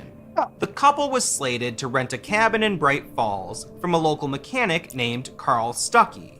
However, it wouldn't be long before the same mysterious force that was afflicting Jake Fisher would interrupt their plan. Ja, Carl Stuckey is de guy waarbij ze de lodge van wilden renten. Dus daar wil ze de sleutel van. Maar dat gaat net even anders. Dat weet je, we gingen de O'Dear Diner in natuurlijk. En dan aan het einde dachten we, oh, Carl Stuckey, die is ergens in de back. En hij was niet in de back. We kwamen iemand anders tegen daarachter die de sleutels gaf. Mijn fave. The Alan Wake Files offers us a glimpse into the strange history of Bright Falls. Rumors and recorded claims of paranormal activity in the area go as far back as the 1850s. Wow, 1850. Paranormal rumors since at least the 1850s. Dus dat gaat nog veel verder terug. Dat daar allemaal gek gaat en zo. Dat is wel heftig. A state. There have been reports of Bigfoot sightings, strange lights in the sky, and a variety of people, animals, and objects that appeared to be cloaked in shadows, as if they had a sort of cloud of darkness surrounding them. Out of all these strange happenings, one of the most important to our story occurred in 1970. It was around this time that Dr. Emil Hartman was living in Bright Falls and working as a writing assistant for a poet named Thomas Zane. Dat is het mysterie. Dat weten we nog steeds niet. Wie is Thomas Zane? En ja, een poet. Iemand die allemaal mooie gedichtjes maakt, genaamd Thomas Zane. Die was er in 1970. Ja. En wat zei hij nou? Hartman, die was een writer's assistant. Writing assistant for a poet named Thomas Zane. Dat wist ik helemaal niet. Dus hij assisteerde Thomas Zane in de jaren 70 als assistent met het schrijven van dingen. Ja. Nou, dat wist ik niet. Well, Thomas Zane's background is shrouded in mystery. From what we can piece together, it appears that he was an auteur filmmaker in Europe. Je hoort die pom pom pom. En die pop-up die komt links, maar hij kijkt naar de andere hoek. Ja, ik dacht dus meer van dat hij weg wou kijken van dat gebeuren, zeg maar. Ja. Who in the late 60s moved to the US to pursue poetry. Zane was an avid diver, and he spent a lot of time on Cauldron Lake in Bright Falls. Oké, Thomas Zane die hield veel van duiken. Maar dat was toch een karakter van een van zijn films, de duikpak meneer. In the center of that lake was a small island called Diver's Isle. And that island was home to a cabin called the Bird Leg Cabin. And the name came from the fact that the island had the shape of a bird's foot. Net zoals de voet van Italië. Op de map. Ja. Of de laars. Laars noemen ze dat. Of de hondenkop van Noord-Holland. Heeft Noord-Holland een hondenkop? Dat is een hondenkop gewoon hoor. Nederland kaart. Ja, de hondenkop van Noord-Holland noemen ze dat altijd. In de hondenkop. Kijk. Ik heb er nooit van gehoord. Echt niet? Nou, ik kom uit Den Helder, dus... Kijk. Ja, nee, ik kom uit Hoorn. Oor. Dit is de hondenkop. Ik zie je muis niet, maar... Oh, nou ja. In ieder geval Enkhuizen, Hoorn, dan het snuitje. En dan Den Helder een oor. En dan bij de Afsterdijk een oor. De hondenkop. Oh. Oké. Oh, nou ja, ik dacht dat het heel erg algemeen bekend was. Het gaat altijd over de hondenkop van Noord-Holland. Als ik niks kan vinden op Google, dan... Ga jij maar heel even googlen. Ik moet even snel wat uit mijn slaapkamer pakken. Is goed. Ja, ik kan het wel vinden op Google, gelukkig. Ik dacht even dat het helemaal... Dan... Ik kan niks vinden op Google, hoor. Oké. Grapje, Nooit geweten, maar ik zag het gelijk, zegt Tex. Tex zag het wel gelijk. Ja, nou, ik dacht altijd dat het hoofd... Dat Friesland, dat een hoofd was. Huh? Ja, dat is wat ik dacht, hè? Echt? Ja. Dat het een hoofd was? Ja. Nou, dan ga ik even kijken naar Friesland. Dat is het oranje. Ja, want weet je hoe ik altijd zag? Nou. Ik zag altijd Friesland als hoofd. En dan Noord-Holland als een hand. En dan de... Ja, weet ik ook allemaal niet meer, hoor. Lang geleden. Ja, ik probeer... Nee. Ik denk dat ik de reden wel weet waarom ik dat zag. Waarom? Waarin? Waar zie je het hoofd in? Ik wil het zien. Ik wil een beetje de vorm zien. Ik kan het niet uitleggen. Groningen is Donald Trump's hairdo. Ja, ook echt. Ja. Zou kunnen, ja. Nee, zo zeg maar zo'n zijaanzicht. Een zijaanzicht van een hoofd. Iemand... Laat maar. Ik was gewoon high toen ik dat zag, oké? Alright, kunnen we door? Ja, van mij hoefde je nooit te stoppen. Jawel, was even weg. Ik ben alweer jaren terug. Oh. Thomas Zane stayed in this cabin. Hallo, Tommy and Place. he drew... Hallo Thomas. We hebben het over je. Tommy Place. Ja, maar dat is Thomas. Great inspiration from his time there. Oh, er mag maar 1 Thomas bestaan? Ja, anders, ik heb ook nog Thomas Zane. En dan weet ik niet meer op welke Thomas ik moet focussen, hoor. Thomas en Thomas. Ja, precies. En Thomas. Thomasie. Regularly explore the... Oké, weet je wat hij allemaal zei? Want we moeten even terugspoelen. of a bird's foot. Thomas Zane stayed in this cabin, and he drew great inspiration from his time there. he would Heel veel regularly inspiratie. explore the depths of Cauldron Lake, often accompanied by his girlfriend, Barbara Jagger. It was Samen through met those Barbara. Dus hij ging gewoon samen met Barbara gewoon duiken. Ja. Samen. Oh. expeditions that Thomas Zane began to learn that the waters of Cauldron Lake hold many mysteries, and those mysteries became a thing of great interest to the poet and his assistant. You see, Cauldron Lake is what's known as a place of power, and in the Remedy universe, places of power are places that are imbued with supernatural energy. In the case of Cauldron Lake, that energy has the power to turn dreams and art into reality. Ja, en dat is wat Cauldron Lake uiteindelijk gewoon is. Het is een place of power waar dus dingen kunnen gebeuren. Paranaturale elementen kunnen gebeuren. En het place of power element van de lake is dus dat inderdaad de creativiteit en de artistiekheid van mensen, dat kan realiteit gaan worden. Maar niet op een heel erg goede manier altijd. Klopt. Through his poetry, Thomas Zane and Emil Hartman experimented with the powers of the lake. Ja, dus Emil Hartman en Thomas Zane hebben gewoon samengewerkt. Ja, man. Kom ik nu achter. Wist jij dat? Ja. Nee, denk het niet. Nee, dat had ik niet echt. Discovering that Zane's writing could bend or alter reality. But they also discovered that there was something else in those waters. Yep. Something much more strange and alien than anything else in Bright Falls. Het was niet alleen maar happy. Earlier, I mentioned that there was record of reports of people, animals, and objects appearing to be cloaked or enveloped in shadow. These shadowy entities are affected by something called the Dark Presence, which is an alien force that resides in another dimension called the Dark Place. Yep. The Dark Presence. Heel simpel, de Dark Presence is dus de term voor wanneer een object of een mens of een vorm zo'n hele donkere goedje, schaduwen over zich heen heeft en zo. Wat je er eerst af moet branden, dat noem je Dark Presence.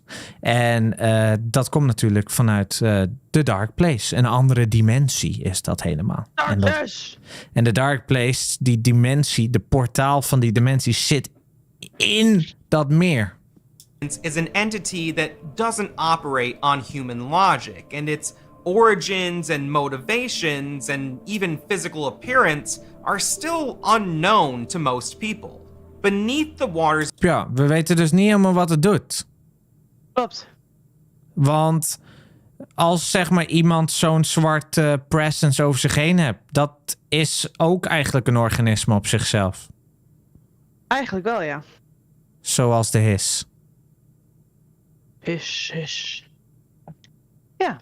Ja.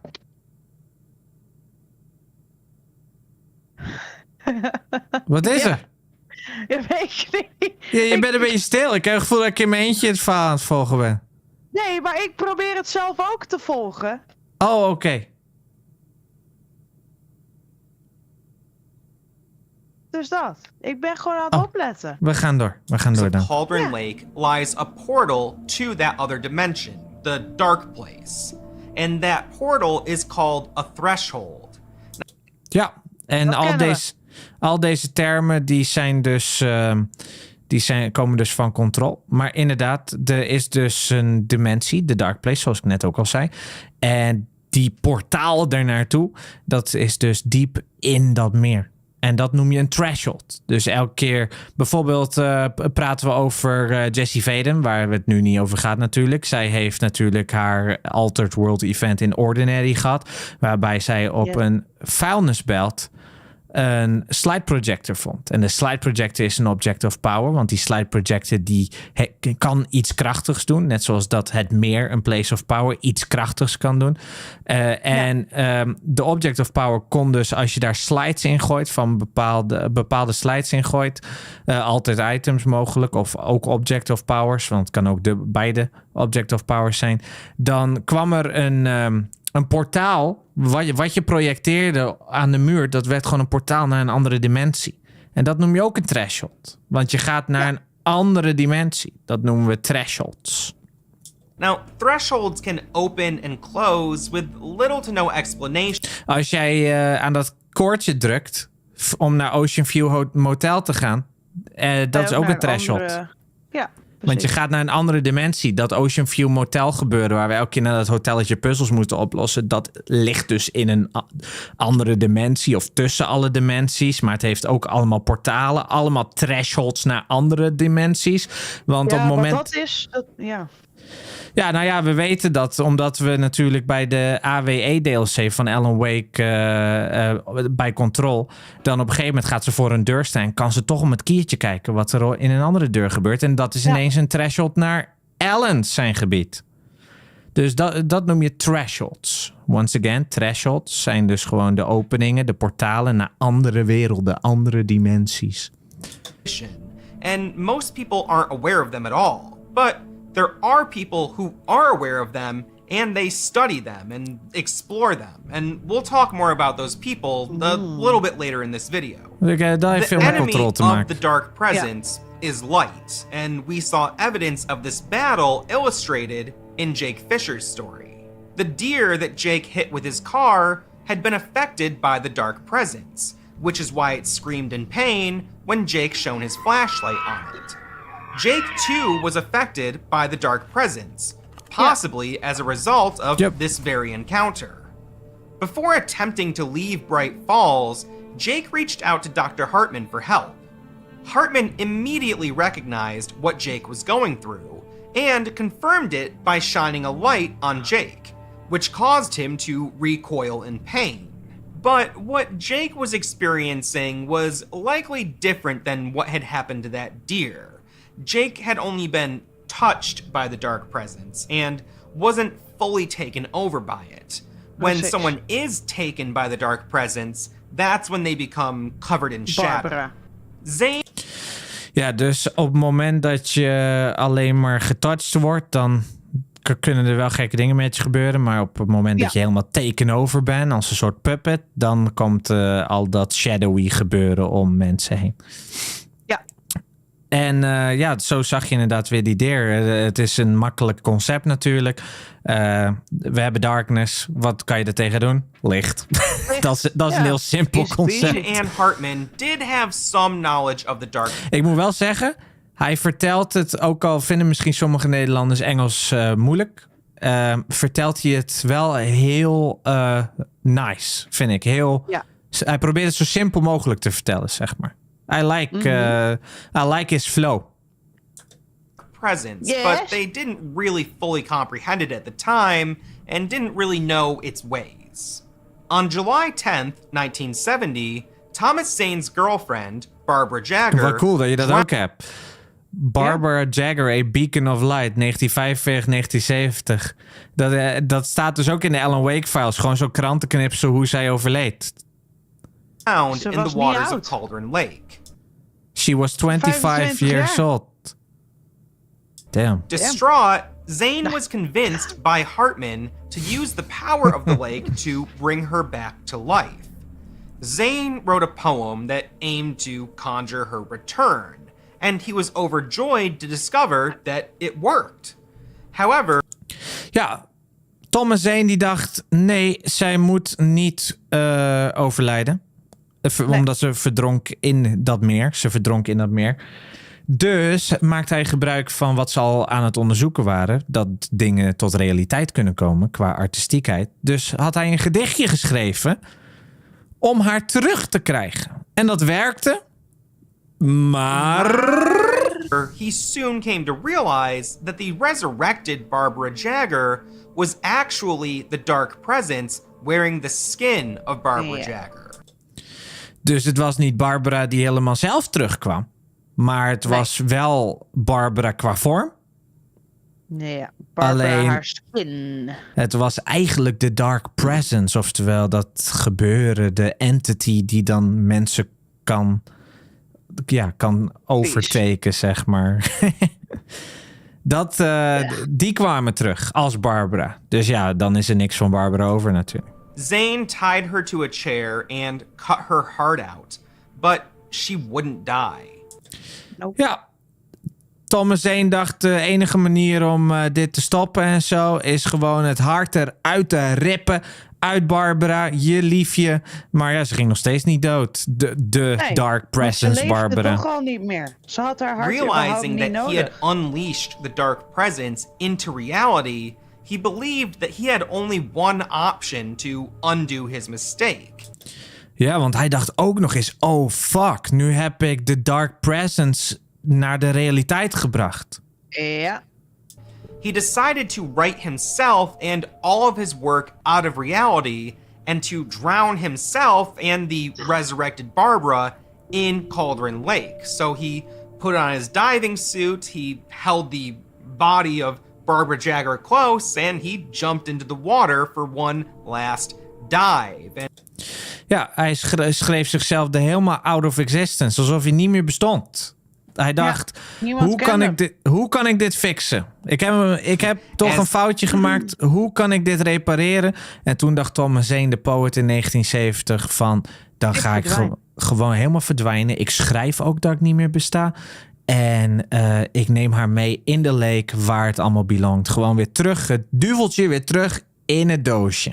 As they passed through the threshold at the bottom of the lake, they entered the dark place. The dark place is a universe all its own, and it's actually bigger than our universe. As Barbara Jagger, or what was left of Barbara Jagger, and Thomas Zane dove down into the dark place, they were greeted by entities. Both light and dark presences came to see them. And just as a dark presence had taken over the body of Barbara Jagger, now a light presence, or a bright presence, was coming to Thomas Zane to take over his body. Ja, want hij is het licht wat je kan volgen in de realiteit. Ja, dat klopt. Maar dat is hij dus ook al niet meer.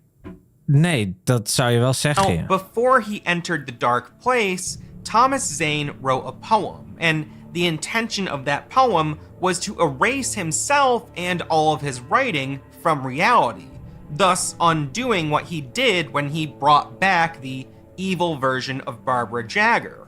But he also wrote a second poem. The bodies of the two lovers, now both taken over by their respective presences, moved upward to continue their eternal battle. And while this was happening, the essences of Barbara Jagger and Thomas Zane continued to descend deeper into the dark place. As this was happening, the essence of Thomas Zane recited that second poem. And this poem was giving birth to a new baby universe that was being born inside of the dark place. Dus eigenlijk zakten ze dieper en dieper en dieper en dieper in de dark place. Want je kan alsnog multilayer dieper en dieper zakken in die dimensie, zeg maar. Maar Thomas Zane had dus nog een tweede versje. En hij wou eigenlijk geen loose ends. Maar volgens mij is dat de loose end poet, zeg maar. De poetry ding. Om toch een mogelijke ontsnapping te kunnen krijgen. So you had a universe inside of a universe. And that universe was intended to be a sort of safe haven for the essences or souls of Zane and Jagger to live happily ever after. And as far as we know, dit is allemaal they're nieuw still voor there ons. today. Cauldron Lake is a caldera. A caldera is formed by a volcanic eruption. And there's a underwater volcano beneath Cauldron Lake. When Thomas Zane banished himself and the dark version of Barbara Jagger into the lake, it caused that volcano to erupt. And it swallowed the island and the cabin whole, leaving them intact, but bringing them down into the dark place. Oh, dus de cabin is niet kapot, maar is gewoon gezakt in die dimensie, zeg maar. Ja. As I said before, the bodies of Barbara Jagger and Thomas Zane, now taken over by the dark and bright presences, continued their battle. These entities would also reach into reality from time to time, and there are people who have claimed to have spoken to or seen Thomas Zane. coming to Dat them in weten we, ja. dreams or through radio and television signals, appearing to be wearing his diving suit. Dat sommige mensen in de echte wereld, die krijgen ineens toch weer Thomas Zane hints en pieces. En sommigen denken, ik heb met hem gepraat. En... People in Bright Net als Falls Alan Wake also zelf. claimed to see Barbara Jagger, and those claims led to a sort of urban legend known as the Scratching Hag, which is a witch with a penchant for darkness who also likes to eat children. Ja, oftewel, er waren sightings, maar dan blijft dat wat je in real life nu tegenwoordig wel eens hebt. Weet je wel, op plekken van, daar hebben we een gekke schim of zo altijd. Of daar heb je altijd dat. En de Scratching Hag hadden ze. En die, dat was Barbara. Dus, oftewel de vorm van Barbara die we ook zien in de eerste game natuurlijk. According to the stories, she lives in a house that's able to move around from place to place. And she's cloaked in a shroud of darkness that makes it difficult for people to really make out her features. The bright presence, in the form of Thomas Zane, would do what it could to keep the dark presence in check. However, in 1976, there was another event that caused the threshold to the dark place to open. Oei. Ja. Dus ook al was er een power struggle tussen Zane en Jagger, zeg maar. Oftewel Bright en The Darkness. In 6 jaar later, in 76, gebeurde er toch weer iets waardoor eigenlijk het portaal naar die dimensie opende. And once again unleashed the dark presence upon reality. This event was caused by a heavy metal band called the Old Gods of Asgard. The band owned a farm in Bright Falls, which acted as a sort of headquarters for the group. It had a large farmhouse, an outdoor concert area, and a distillery that the band would use to make their own moonshine. The farm is located near Cauldron Lake, and the band would use water from the lake to make their moonshine. Just like Thomas Zane before them, the Old Gods of Asgard experimented with the powers of the lake. It appears that drinking the moonshine made with Cauldron Lake water would give the band visions, and sometimes these were visions of the future. Back in the 70s, the band was writing songs referencing events that wouldn't take place until decades later. Ook creatieve mensen, hè? Songwriters. Ja. Hetzelfde idee weer. Creatieve mensen. En ze maakten dus lekker moonshine. Ze hebben zo'n distillerij op dat hele farmlandschap waar je ook dat coole concert had. Zo goed. Met al die light. Zo goed. Alleen in die 70s dus maakten ze... je hebt ook water nodig. En dat water kwam dus van dat meer waar de dark presence zo überhaupt al zat. Dus, en op een gegeven moment na al dat drinken van al dat moonshine en rock'n'roll, dachten ze, kregen ze ineens allemaal hallucinaties en allemaal van dat soort dingen. En kregen ze dus zelfs visioenen van de toekomst. Visioenen van de toekomst. Visions van de toekomst. En hebben ze dus zelfs liedjesreferenties, wat later pas voorkomt. Zo hoorden wij dus natuurlijk ook dat liedje over met Look for the Light en dat soort dingen. Ja. The Lady of the Light. Iets met Lady of the Light. Dat was een liedje die wij hoorden. En dat was dus iets wat wij moesten doen. Maar je hebt ook natuurlijk dingen zoals... wat dan nu dan heel leuk is. Als extra lore erbij. Dat in American Nightmare een liedje is. En je speelt het achterover. En daar klinkt ineens van... It will happen again in a town called Ordinary. En dan gebeurt het in Control. Gebeurt er iets paranaturaal in een town called Ordinary. 8 jaar later. Zeg maar in een game 8 jaar later. Dus for some reason kan hun creativiteit komt uit. Of in ieder geval kunnen ze de toekomst voorspellen. Ja. On top of that, the songs written and performed by the band on that farm were prone to altering reality. And during that 1976 event, a great flood hit the area. And the proverbial door to the dark place was opened for the dark presence. According to their... Want basically die lake die loopt gewoon over. En toen dacht de Dark Presence... Hey, we kunnen overal naartoe. Recollection of events, the band fought off the Dark Presence, which at the time was still wearing the skin of Barbara Jagger. She summoned a dark army to protect herself, but the band was persistent and they were eventually victorious in pushing back the dark presence.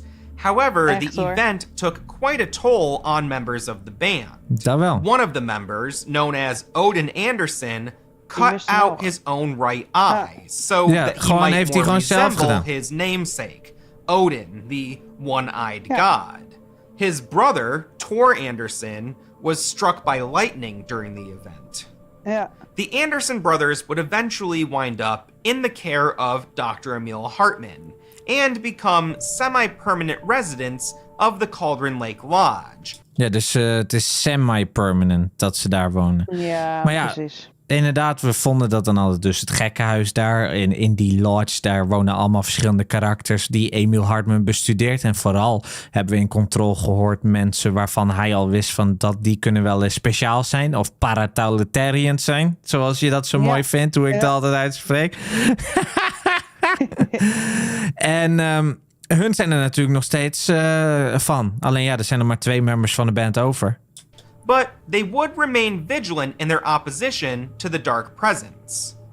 After that event, the Dark Presence would remain in a sort of state of limbo. Not entirely banished, but also not entirely present in reality. Niet weg, niet present. This is because the Anderson brothers were able to fend the Dark Presence off, but they didn't completely seal it away. The threshold, or the door, so to speak, to the Dark Place was left cracked open. The Dark Presence would lie in wait, anticipating someone to come through and open the door once again. Dr. Emil Hartman was not an artist. He didn't possess creativity. And so without the poetry of Thomas Zane to drive his research into Cauldron Lake and its powers, Hartman was compelled to find a new partner for this endeavor. This search for a new collaborator was the real reason behind Hartman having an artist-focused practice at the Cauldron Lake Lodge. Ik snap dat nu veel meer waarom hij dat zei. Van we are collaborators. Ik dacht, waarom zijn wij collaborators met hem? Dat snapte ik helemaal niet. Waarom hij nu ook in de lake is gesprongen. Ja, precies. Omdat hij heeft dus eigenlijk zijn hele leven al die onderzoek, zeg maar. Hij kan er zelf niks mee, omdat hij zelf dus geen artiest is. Ja, precies. Dus eerst, je hoorde dat ook in die laatste area bij Control, had je van die audio dingen. En dan hoorde je inderdaad dat hij zei van eerst één, nu week kwijt. En dan I'll do it myself of zo, zei hij. Ja. Dus maar hij zei dus ook, toen het helemaal misgaat met de Dark Presence en zo in Alan Wake, in de allereerste Alan Wake, zei hij ook, we are collaborators, Alan, weet je, van werk met mij samen. Ik dacht de hele tijd, waarom? Maar nu maakt dat zoveel sens met hoe hij dat uitlegt. Dat hij iemand nodig had om dat te triggeren weer, die creativiteit. Hij is zo geobsedeerd in wat er gebeurt. Hij wil zo graag de science fiction erachter weten. The lodge existed for Hartman to use as a sort of laboratory where he would lure in troubled artists, sedate them, and then exploit their creative works. Ja, precies. Dus daarom wilde hij al die creatieve mensen, want hij is elke keer van I need more. Ik moet iemand weer hebben die dat kan triggeren en zo. Hoping to harness the powers of Cauldron Lake for himself. There's also some evidence to suggest that he may have believed he could even harness the powers of the Dark Presence. Oh. Maar dat is dus wel een mystery. Dus niemand weet eigenlijk zijn echte intenties nog. Nee. Want het blijft dus een mystery. Maar er zijn wel dus wat hints dat hij misschien dacht van dat kan ik gaan weaponizen, zeg maar. Voor mezelf. Ja, precies. Ja. Oh, coffee break. Net zoals Sam Lake. Wel cool dat hij dat doet in dezelfde stijl als Control. Wake, Hartman anticipated the arrival of Alan and Alice, and he sent out a lackey named Ben Mott to track the couple. Mott. The Dark Presence also anticipated their arrival, and it sabotaged their cabin rental. Unbeknownst to Alan, the Dark Presence had already started to take over Carl Stuckey, the man who they were renting their cabin from. Die was al... ze waren al begonnen met hem overnemen. Ja. Want daarom doet hij zo aan zijn hoofd. Zo, en niet gewoon simpel van... Well, stopping at the Oh Dear Diner to get the cabin keys from Stuckey, hij lag Alan in was de wc of zo, toch? Ja, klopt. Ja. Zij heeft hem aangeraakt natuurlijk. Ja. Intercepted by the Dark Presence, wearing the skin of Barbara Jagger. The Dark Presence gave Alan the keys to the bird leg cabin. Although it had sunk down to the dark place... Voor de mensen die niet weten waar we het over hebben. Wij speelden dat dus een maand of 2 geleden. De eerste Alan Wake. En Ik voor het allereerst in heel mijn leven dat ik die game zag. Dat ze die game zag. En we schrokken ons helemaal dood van het vrouwtje dus daar achterin bij die toiletten. Die kwam ineens woep en die deed zo heel creepy. En toen schreeuwde Robin, oké, Barbara. Als zo van, oké, Karen, weet je wel. Zo van, jeetje mina. Gewoon een naam.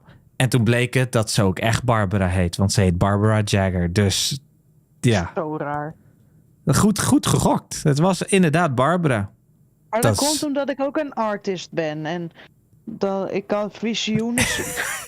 Doordat jij dat dacht in je brein met jouw creativiteit... werd zij nu in de wereld Barbara Jagger. Precies. Dat is precies hoe het ging. En alle miljarden mensen op de wereld... die weten nu ook dat zij Barbara heet. Maar daarvoor heet ze compleet wat anders. Daarvoor heette ze Natasha. The Dark Presence used its power to make it appear above the water to the wakes, and Alan and Alice unknowingly headed into the doomed cabin.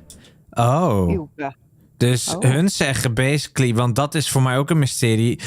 Wat gebeurde er met die cabin als hij al sinds de 70s weg is? Dat in de jaren 70 verdwijnt, de cabin. Ja. Maar hun lopen bij het begin van de game die cabin gewoon in. Ja, omdat het allemaal darkness is, hè? Maar dat snapte ik dus. Ik snapte niet waarom zakt hij dan weer... Waarom is hij op een gegeven moment weg? Maar dat komt dus omdat hij ook nooit heeft bestaan meer. Hij was al in de 70s verdwenen. Dit is gewoon de Dark Presence die hun leurt zo van... hey, het bestaat weer... As the couple settled in, Alice revealed her ulterior motive for the trip. She presented Alan with a typewriter and let him know about Dr. Emil Hartman. Alan was furious and he stormed out of the cabin. Moments later, there was a sudden power outage. Alice Wake was deathly afraid of the dark, and upon hearing her screams for help, Alan ran back inside. Only to realize that Alice had fallen from the balcony of the cabin into the water. Alan dove after her, but was unable to find Alice.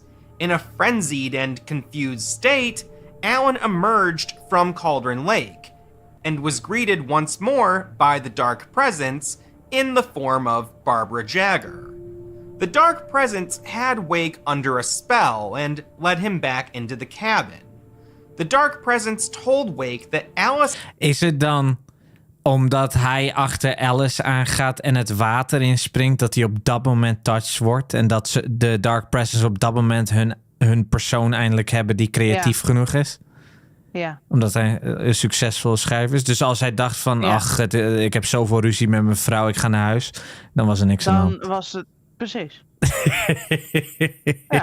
had died and that he needed to get to his typewriter and set things right. Dazed and confused, Alan listened to the Dark Presence and began writing a manuscript.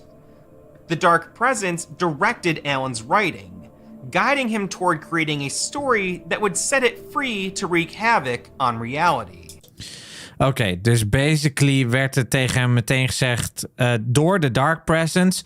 om Alice te redden, moet je een verhaal schrijven. Je moet een verhaal schrijven om Alice te redden. Maar at the same time is Barbara of in ieder geval de Dark Presence gewoon, in de skin van Barbara, ook de editor. En sturen ze hem om een verhaal te schrijven waarbij de Dark Presence dus een onderdeel wordt van de echte wereld. Dus om hun te bevrijden. Dus het is niet helemaal Alan die zelf zijn verhaal dan typt. Maar ook weer wel. Hij heeft soms, heeft hij wel inbreng. Maar soms dan, hij heeft ook constant memory loss. Dus hij wordt ook onder controle gehouden. En schrijft dingen in zijn story die hij niet helemaal onder controle heeft. In de hoop dat, dus eigenlijk kan die entiteit gewoon andere mensen gebruiken om de power van die entiteit te boosten, zeg maar. Om te ontsnappen.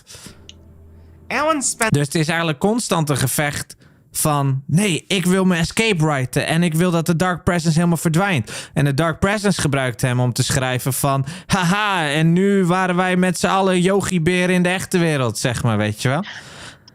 Yogi-beren. Ja, dus het is eigenlijk gewoon constant een power struggle in zijn eigen hoofd. Spent the next week working on this manuscript. But over the course of that week, daarom zie je hem ook zo in die cutscenes zo helemaal under a spell. My name is Alan and I'm writing on the typewriter. En hij is die hele week is hij vergeten. Hij is de hele week vergeten. Began to realize what was happening. He learned how the dark place worked and how his writing could affect reality. He also learned about the lost poetry of Thomas Zane. Ja, this was nog. possible because although Zane wrote himself and his works out of reality, he also made a loophole for himself. Yep. Any items placed within a shoebox, any shoebox, would be exempt from the reality-bending powers of the Dark Place and Cauldron Lake. He left a shoebox full of his poetry in the cabin, which Alan discovered. Alan realized that if he wanted to save Alice, he would need to write himself into the manuscript as the hero of the story. Ja. Dus de enige loophole die Thomas Zane had, was basically dat in een schoenendoos alle items. Ja. Dus hij schreef een verhaal dat alle voorwerpen die in een schoenendoos in de Dark Place bestaan, die... Whatever schoenendoos. Wat voor schoenendoos? Het maakt niet uit. Als het maar een schoenendoos is, wat er in een schoenendoos ook maar zit, dat wordt niet aangetast door de darkness. Precies. En waar zat de klikker in? In een schoenendoos. Exacto mundo. Oh, maar die klikker vond hij toch al in zijn jeugd in een schoenendoos? Ja. Of hoe dat werkt, is dit ook al? Nee, zijn moeder. Zijn moeder heeft hem de klikker gegeven. Oh ja, nou ja, ik weet niet hoe dat precies werkt, maar wie weet horen we dat wel. Maar in ieder geval is het dan zo dat in de Dark Place cabin, waar hij nu dan dus als een gek aan het schrijven is, dat hij daar weer Thomas Zane ontdekt. Omdat Thomas Zane in die cabin, die dus onder water ligt, die cabin, dat hij heeft daar deze schoenendoos achtergelaten met dus al zijn gedichten. Zijn gedichten, die liggen in die schoenendoos. En dat heeft Alan gezien. En daarom kan hij weer alles voor zich halen van Thomas Zane. Maar at the same time wordt Alan Wake dan niet Thomas Zane. Krijg je dan niet Who Wrote Beethoven's Fifth? Oh god, gaan we weer? Krijg je dan niet een bootstrap paradox, zeg maar. En ik weet dus ook dat op het internet dan heel veel mensen... Nu snap ik wat meer hoe mensen denken. Dat mensen dus denken van op het moment dat Alan dus de naam Thomas Zane ziet in die shoebox, schrijft hij dan niet het idee van Thomas Zane, zeg maar, weet je? Maar dat is dus die bootstrap paradox. To write himself into the manuscript as the hero of the story. He began to change the story, using elements from the works of Thomas Zane and moving further away from what the Dark Presence wanted. Ja, dus eigenlijk is dat die eerste week wanneer hij een auto-ongeluk hebt, dan is volledig alles geschreven door de Dark Presence. Daarom is er al zoveel darkness in de echte wereld. Maar nadat hij dus dat allemaal doorhebt en dat je speelt na die week, vecht hij eigenlijk gewoon steeds meer terug. En schrijft hij steeds meer dingen in dat manuscript wat hij zelf wil. Alan wrote the Precies. story that he believed he needed to write, and it turned out to be a sort of horror story. Due to the powers of Cauldron Lake, he was now subject to the dangers of that story, and the danger and risk of failure had to be there in order for the story to work. It had to be written in such a way that the hero might not survive. In general, for the reality-bending powers of Cauldron Lake to be successful, the artist must make a realistic scenario. Alan can't just give himself superpowers. He has to write in such a way that meshes cleanly with reality. Dus hij mag niet gewoon zomaar zeggen... En Alice die schiet uit het water en die is weer helemaal oké. Nee, Dat mag niet. helaas. Want dat is niet creatief genoeg. Het moet ook nog eens gewoon kloppen met de realiteit. Wat gebeurt er op dit moment met de realiteit? Dus wat er al gaande is, moet zijn verhaal op aansluiten. Je kan er niet haaks tegen op, zeg maar. En dan wordt het best wel moeilijk. The writing has to make sense. The actions and motivations of the characters in it need to be believable. Een beetje wat zeg maar een schrijver van een boek moeite mee heeft. Van, is dit wel in character voor die karakter, weet je wel? Is dat wel geloofwaardig als ik dit verhaal zo afmaak? En zo heb je wel eens van die boeken waar je misschien dan leest en dan denkt van... Ja, dat was heel erg out of character. Dat klopte niet helemaal. Maar iemand die boeken maakt, die heeft daar allemaal mee te maken. Met dus die creativiteit van...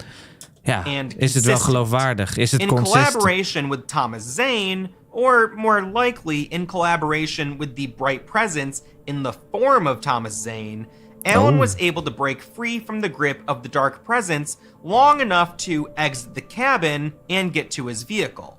Alan then drove a short distance before crashing his car and losing consciousness.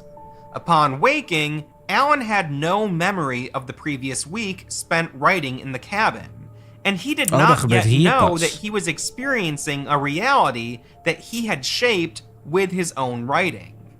Alan's last memory was diving into Cauldron Lake to save Alice, and he would spend the next 7 days putting everything else together. Seeking help after the crash, Alan decided to make his way to a nearby gas station. Gas station But had van to pass Stakkies. through the woods to get there. I see now. Throughout that journey... Wat is nu jouw revelation? Nou, dat hij dus... want voor mij was dat begin heel erg zo van... Oké, we gaan van hot naar her. Hoe zit dit nou in elkaar? Ja. Maar hij heeft dus gewoon 7 dagen in die cabin gezeten... om zijn verhaal te schrijven al. En ja. Nu zit hij dus in zijn eigen verhaal, basically. Ja, precies. Hij leeft nu zijn eigen verhaal. Daarom vindt hij de manuscripts die hij heeft geschreven over die situaties. Ja, maar is het dan dat hij na zijn auto-ongeluk nog in de cabin zit? Want hij zegt dat het ervoor was, voor dat auto-ongeluk. Want hij wist te ontsnappen uit de cabin. Toen kreeg hij dat auto-ongeluk en toen verloor hij een week. Nee, ik denk hij... Ja, geen idee. Na dat auto-ongeluk verliest hij een week. Hij was in het water gedoken. Ja.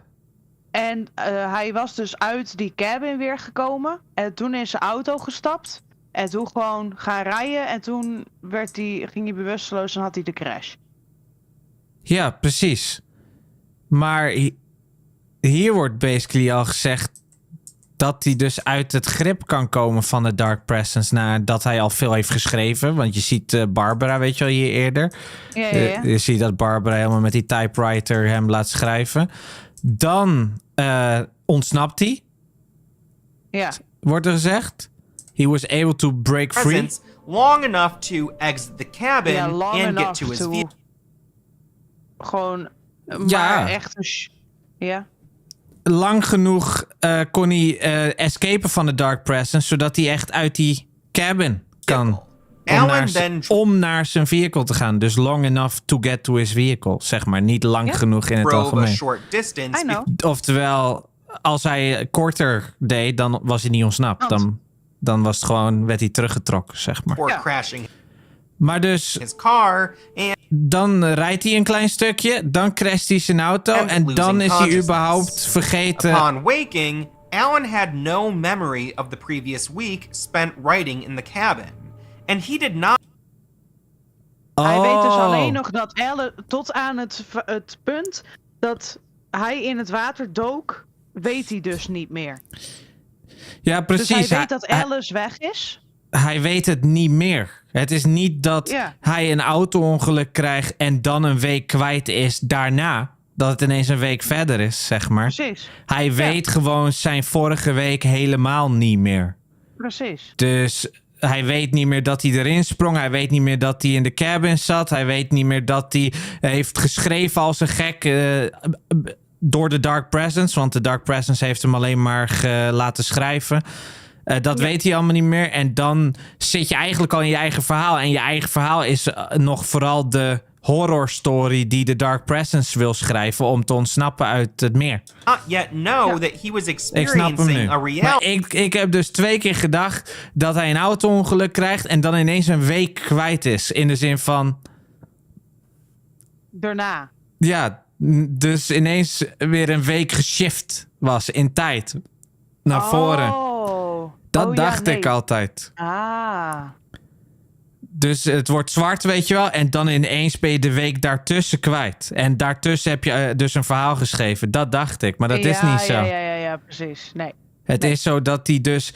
dat auto-ongeluk was door te ontsnappen uit die cabin waar hij al een week bijna een verhaal had geschreven. Precies.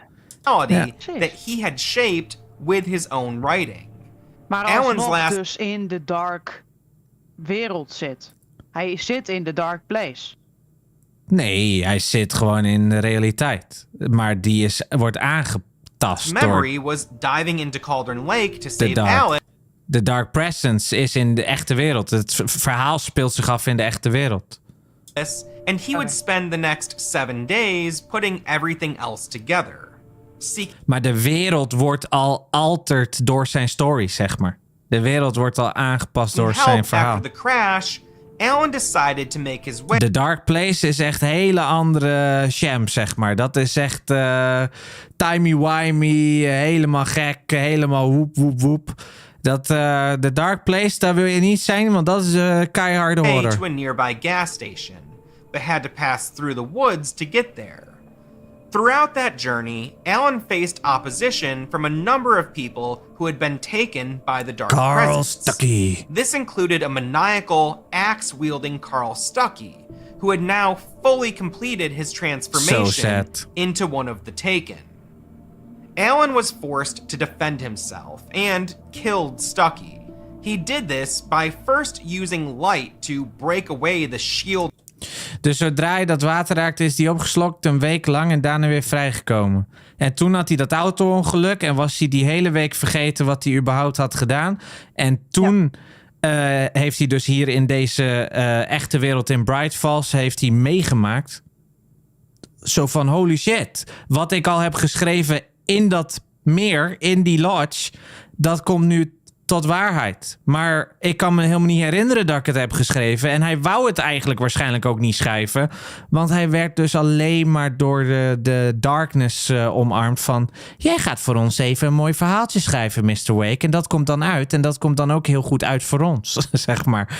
Want je ziet het. Carl Stuckey is ineens door de Dark Presence geraakt. En dat wordt allemaal al beschreven door Alan Wake. Oftewel, ze krijgen steeds meer toegang tot de echte wereld. Ze staan al in je achtertuin. Of darkness that was protecting Stuckey, and then shooting him to death. However, Carl Stuckey's body disappeared without a trace, as had the bodies of various other unnamed individuals who had been pursuing Alan throughout the woods. Although he may not have remembered it at the time, this was all very similar to a dream he recently had. Oh. During the trip to Bright Falls, Alan was sleeping in the car while Alice drove. In this dream, Alan was driving a car at night and hit a hitchhiker who had suddenly appeared on the road. Dat was een nachtmerrie. When Alan got out of the car to check on him, the hitchhiker was already gone. Yeah. And the road behind him had been covered up by a brick wall. Somehow, Alan knew that he had to get to a nearby lighthouse. As he headed toward it, the hitchhiker reappeared, covered in shadow, and identifying himself as one of Alan's creations. The hitchhiker said that Alan was now stuck inside of a story, and that the hitchhiker was going to take revenge on Wake for playing God with his characters. Alan ran away and eventually came to a bridge, and he saw a man on the other side who was motioning him into a nearby cabin. This man was Clay Stewart, author of the Alan Wake files. Although Alan didn't seem to recognize Clay, Clay definitely recognized Alan. Clay Stewart was having a series of recurring dreams in which Alan Wake would appear. Through these dreams, Clay began to know and understand things about Alan and his life that were not public knowledge. It was this bizarre series of dreams that spurred Clay to investigate the disappearance of Alan Wake. In this particular dream, Clay was mauled by the hitchhiker while Alan was watching, seemingly stuck inside of a cabin. As the hitchhiker made his way toward Alan, a bright presence blew open the back door and guided Alan to safety. Tom the Poet. The presence recited a poem to Alan, the meaning of which Alan didn't yet understand. This was the bright presence in the form of Thomas Zane, which had entered Alan's dream and was trying to teach Alan how to fight the dark presence and the people taken over by it. Yeah. From here on out, whenever we talk about the bright presence in the form of Thomas Zane, we'll refer to them as the Diver. And whether Alan knew it or not, the knowledge that the Diver gave him in this dream wound up being crucial to Alan's survival as he traversed the forest. Well on his way to the gas station, Alan began to find pages of a manuscript titled Departure, which was the title that he had intended to use for his next novel. The pages appeared to describe the scenarios that Alan was finding himself in. He didn't realize it yet, but these were the same pages he was writing during his previous lost week in the cabin, and they were being scattered around by the Diver. Alan wasn't the only person finding these manuscript pages.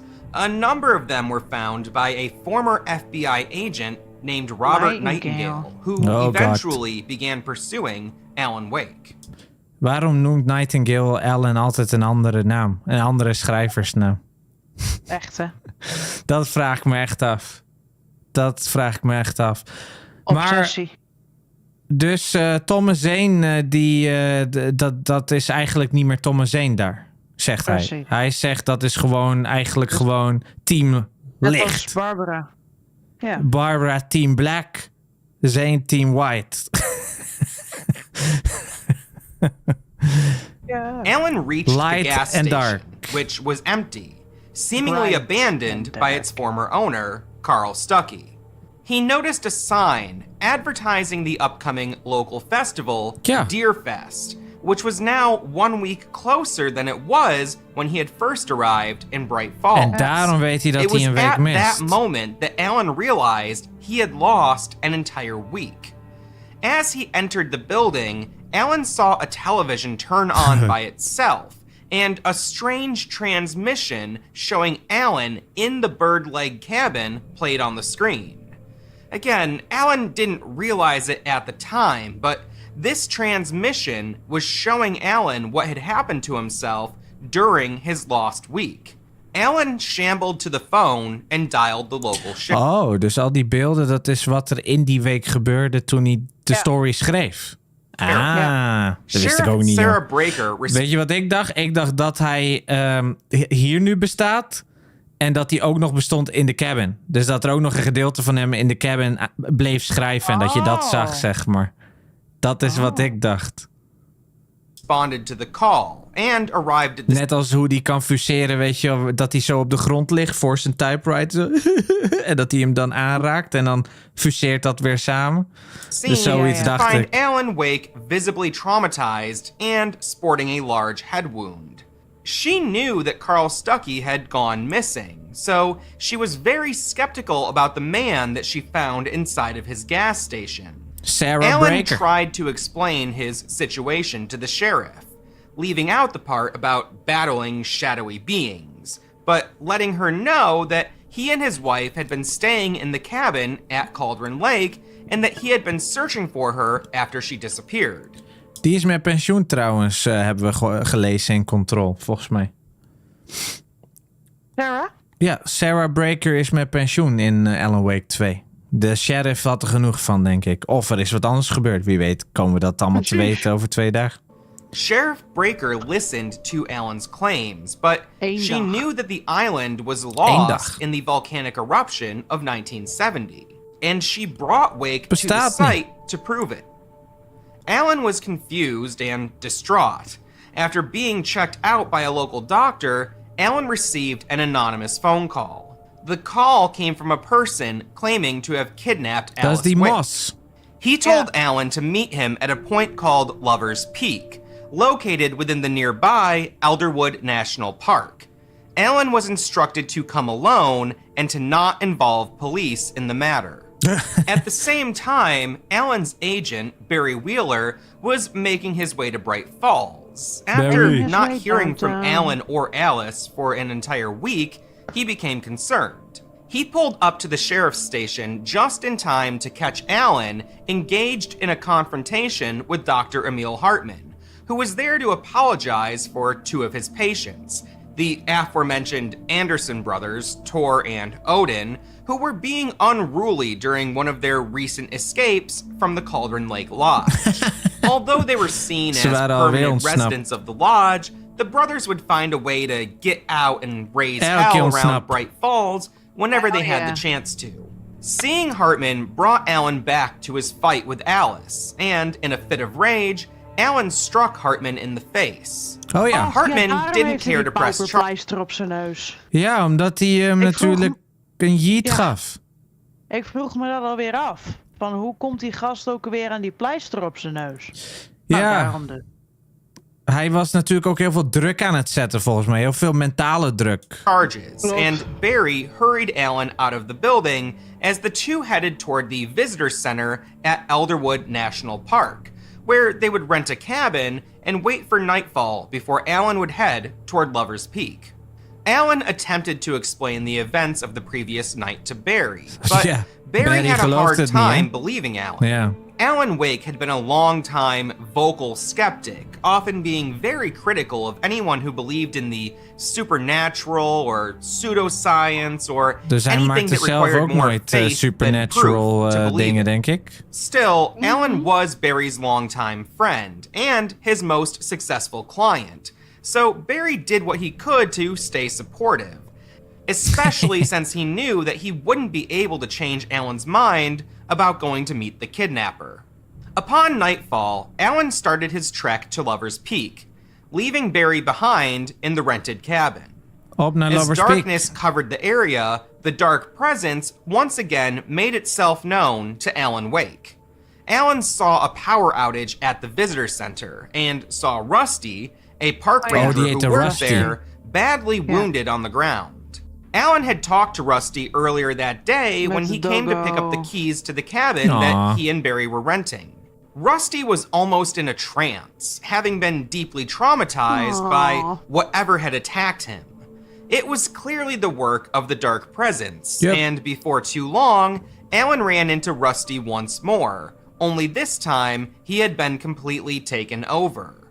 Just like Stucky before him, Alan was forced to confront Rusty with lethal force. Helaas was Rusty helemaal overgenomen door de darkness. Dat is een van die had een oogje op Rose, toch? Ja, in de diner. Die vond Waitress vond hij wel leuk. En iets had hem dus gepakt. En de Dark Presence op een gegeven moment neemt dus zo iemand helemaal over. And again, just like Stucky, Rusty's corpse vanished without explanation. As he continued toward the peak, more taken individuals showed up to impede Alan's progress, and eventually, Wake was overwhelmed by them. He dropped both his flashlight and his gun, and seemed to be entirely out of luck. It was at this time that a burst of red light filled the air and an unidentified Zoals hij had man geschreven. helped clear the Taken away from Alan. Want at the same time konden we dat lezen op die manuscripts. Dat hij dacht dat hij doodging en toen ineens... Alan soon recognized the man as the kidnapper and reluctantly followed him to Lover's Peak as they worked together to battle the hordes of Taken infesting the forest. Once they reached the peak, the kidnapper made it known that he was aware of Alan's departure manuscript and that he wanted the rest of the pages in exchange for Alice Wake. He claimed that he would harm Alice if Alan didn't deliver. The problem was, Alan didn't have the rest of the pages, and he hadn't even finished writing the story.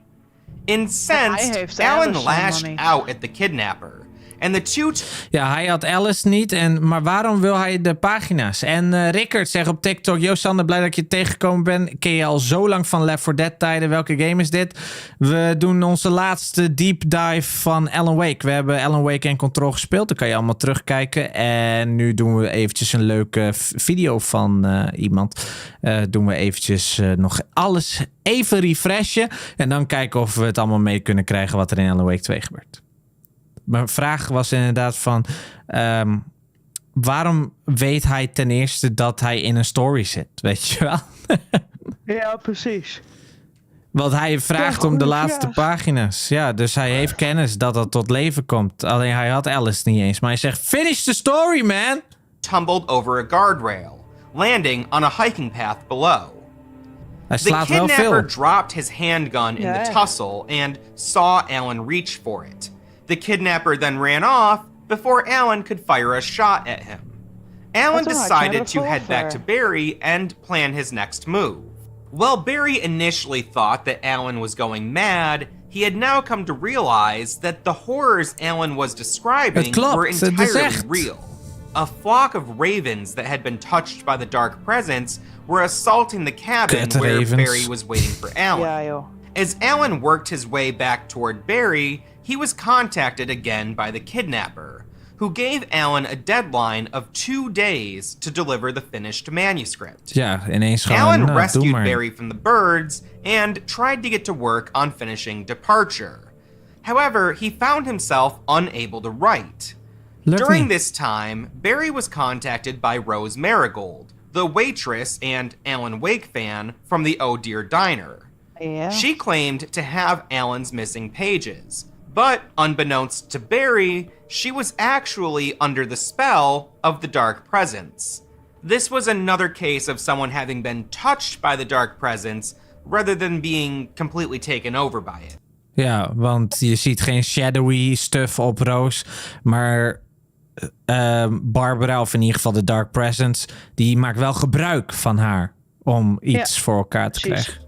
Alan and Barry showed up at Rose's home to retrieve the pages, but were seemingly drugged by Rose. Oh yeah. Alan found himself deep in a dream in which he was being taunted by Barbara Jagger. When he awoke, Barry and Rose were unconscious in the next room. Alan made his way outside, only to be confronted by former FBI agent Robert Nightingale and Bright Falls area law enforcement. Recklessly, Nightingale opened fire on Wake, and Alan had to retreat into a nearby ravine and attempt to flee the area. While Nightingale's actions may have seemed unprovoked, he was actually operating under the assumption that Alan Wake was responsible for the death of his former partner, Agent Finn. Finn was someone who had been taken by the dark presence, and Nightingale witnessed the beginning of his partner's transformation, which culminated in Finn disappearing, and Nightingale presuming that Finn had died. This led to Nightingale becoming obsessed with finding out what happened to his partner. Nightingale began to drink very heavily to cope with the loss, and subsequently lost his job at the FBI. Oh. Well, we don't know exactly what happened to Agent. Dus hij is eigenlijk helemaal niet een FBI-agent. Niet meer. Hij is gewoon geen FBI-agent meer. Maar dat was hij toen al niet. Job. Nee. Toen hij schoot was hij dat al niet. Maar hij heeft wel FBI-pakken en zo. En doet helemaal mee met de police force. Hij heeft wel zijn juni, ja.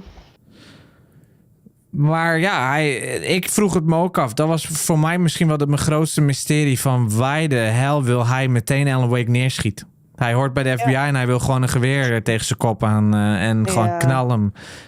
Maar blijkbaar is hij helemaal geobsedeerd van een partner van hem. Die is overleden. Finn. Kan je allemaal vinden in de Alan Wake files. €200 op Amazon. Finn, we do know that Nightingale's investigation eventually brought him to Bright Falls, where he interviewed a number of residents and found the manuscript pages that led him to believe that Alan Wake was the person responsible. Ja, dat snap ik wel, inderdaad. We hebben in dat motel wat manuscripts gezien en zo. Ja. En dat hij dan dus daarmee erachter komt... Alan Wake is the person responsible voor de dood van mijn partner in crime, zeg maar. Ja. Dus op die manier snap ik wel een beetje de angle van zijn revenge die hij wil. Want dan wordt het gewoon een revenge plot van... Come to me, jij bent de reden dat het fout allemaal is gegaan. Mother peep. For the darkness that had taken his partner. As Alan fled the scene on foot, he was pursued by local law enforcement, led by Nightingale.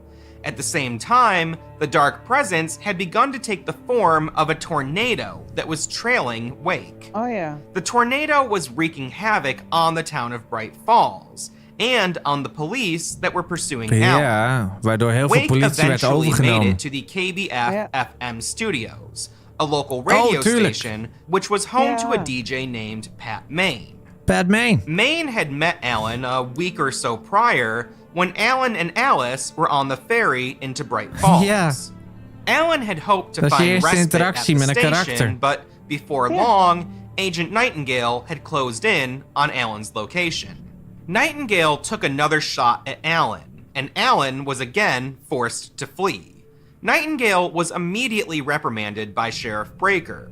Goed zo, Alan Sarah. kept running into the night and eventually hit his 2-day deadline with the kidnapper. Alan had been instructed to meet the kidnapper at the old coal mine, which had since been turned into a museum. Alan waited all day for the kidnapper, but he never showed. Instead, he called Alan after nightfall and told him that there had been a change of plans. Alan was to now meet the kidnapper at the lookout point on Mirror Peak, which overlooked Cauldron Lake. Left with no other choice, Alan worked his way toward Mirror Peak, all the while pursued by the Taken. As he finally approached the lookout point, he could hear the voice of the kidnapper pleading with someone. The kidnapper was speaking to the dark presence, begging for forgiveness. The kidnapper admitted that he never actually had Alan's wife, and that he had no idea where Alice was. As Alan made his way closer, both he and the kidnapper... Dus eigenlijk was hij ook gewoon aan het manipuleren. Ja, hij was gewoon touched by the darkness, dus ander spel.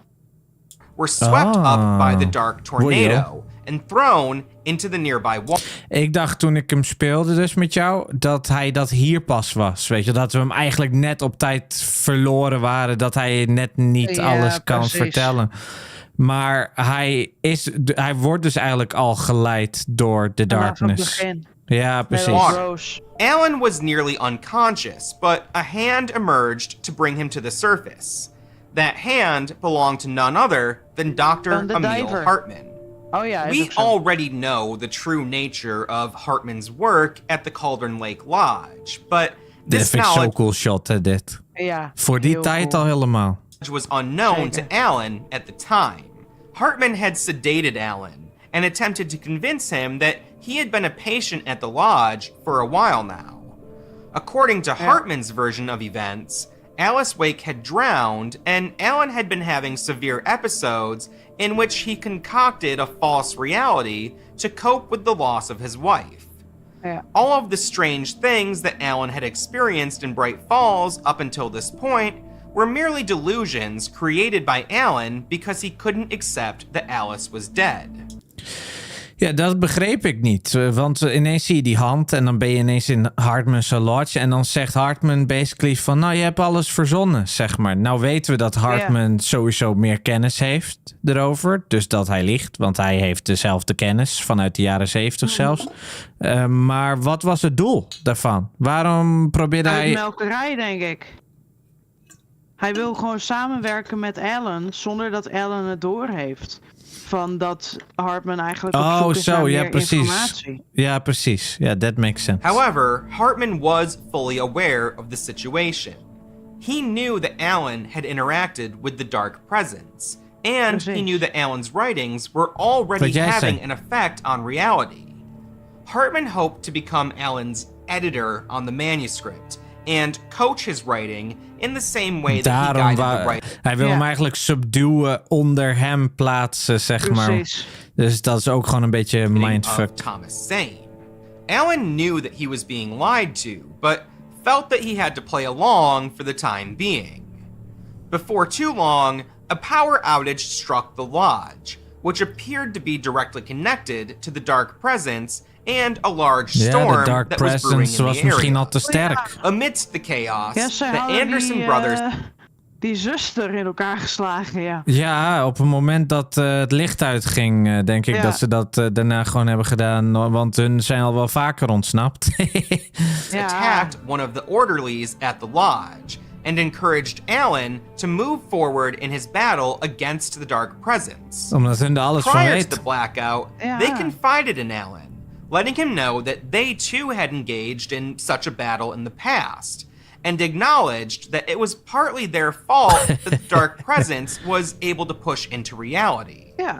They also told Alan that he needed to go to their farm and find what they referred to as the message.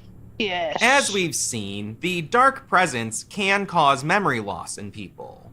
Knowing this, the Anderson brothers created a song called The Poet and the Muse.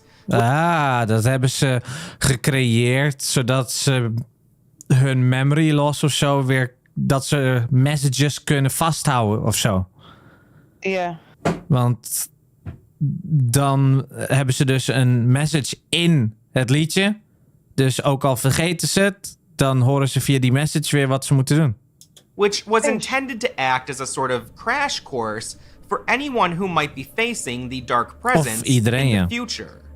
The song was the message that the Anderson brothers had been referring to, and it was just the thing that Alan needed to defeat the dark presence and save Alice. Alan took the opportunity to escape the lodge, but first headed for the offices so that he could retrieve his seized belongings. He lifted a key from the unconscious orderly and headed into the restricted area of the lodge. Oh yeah. There, he saw a photograph that put his entire situation into a much more clear perspective.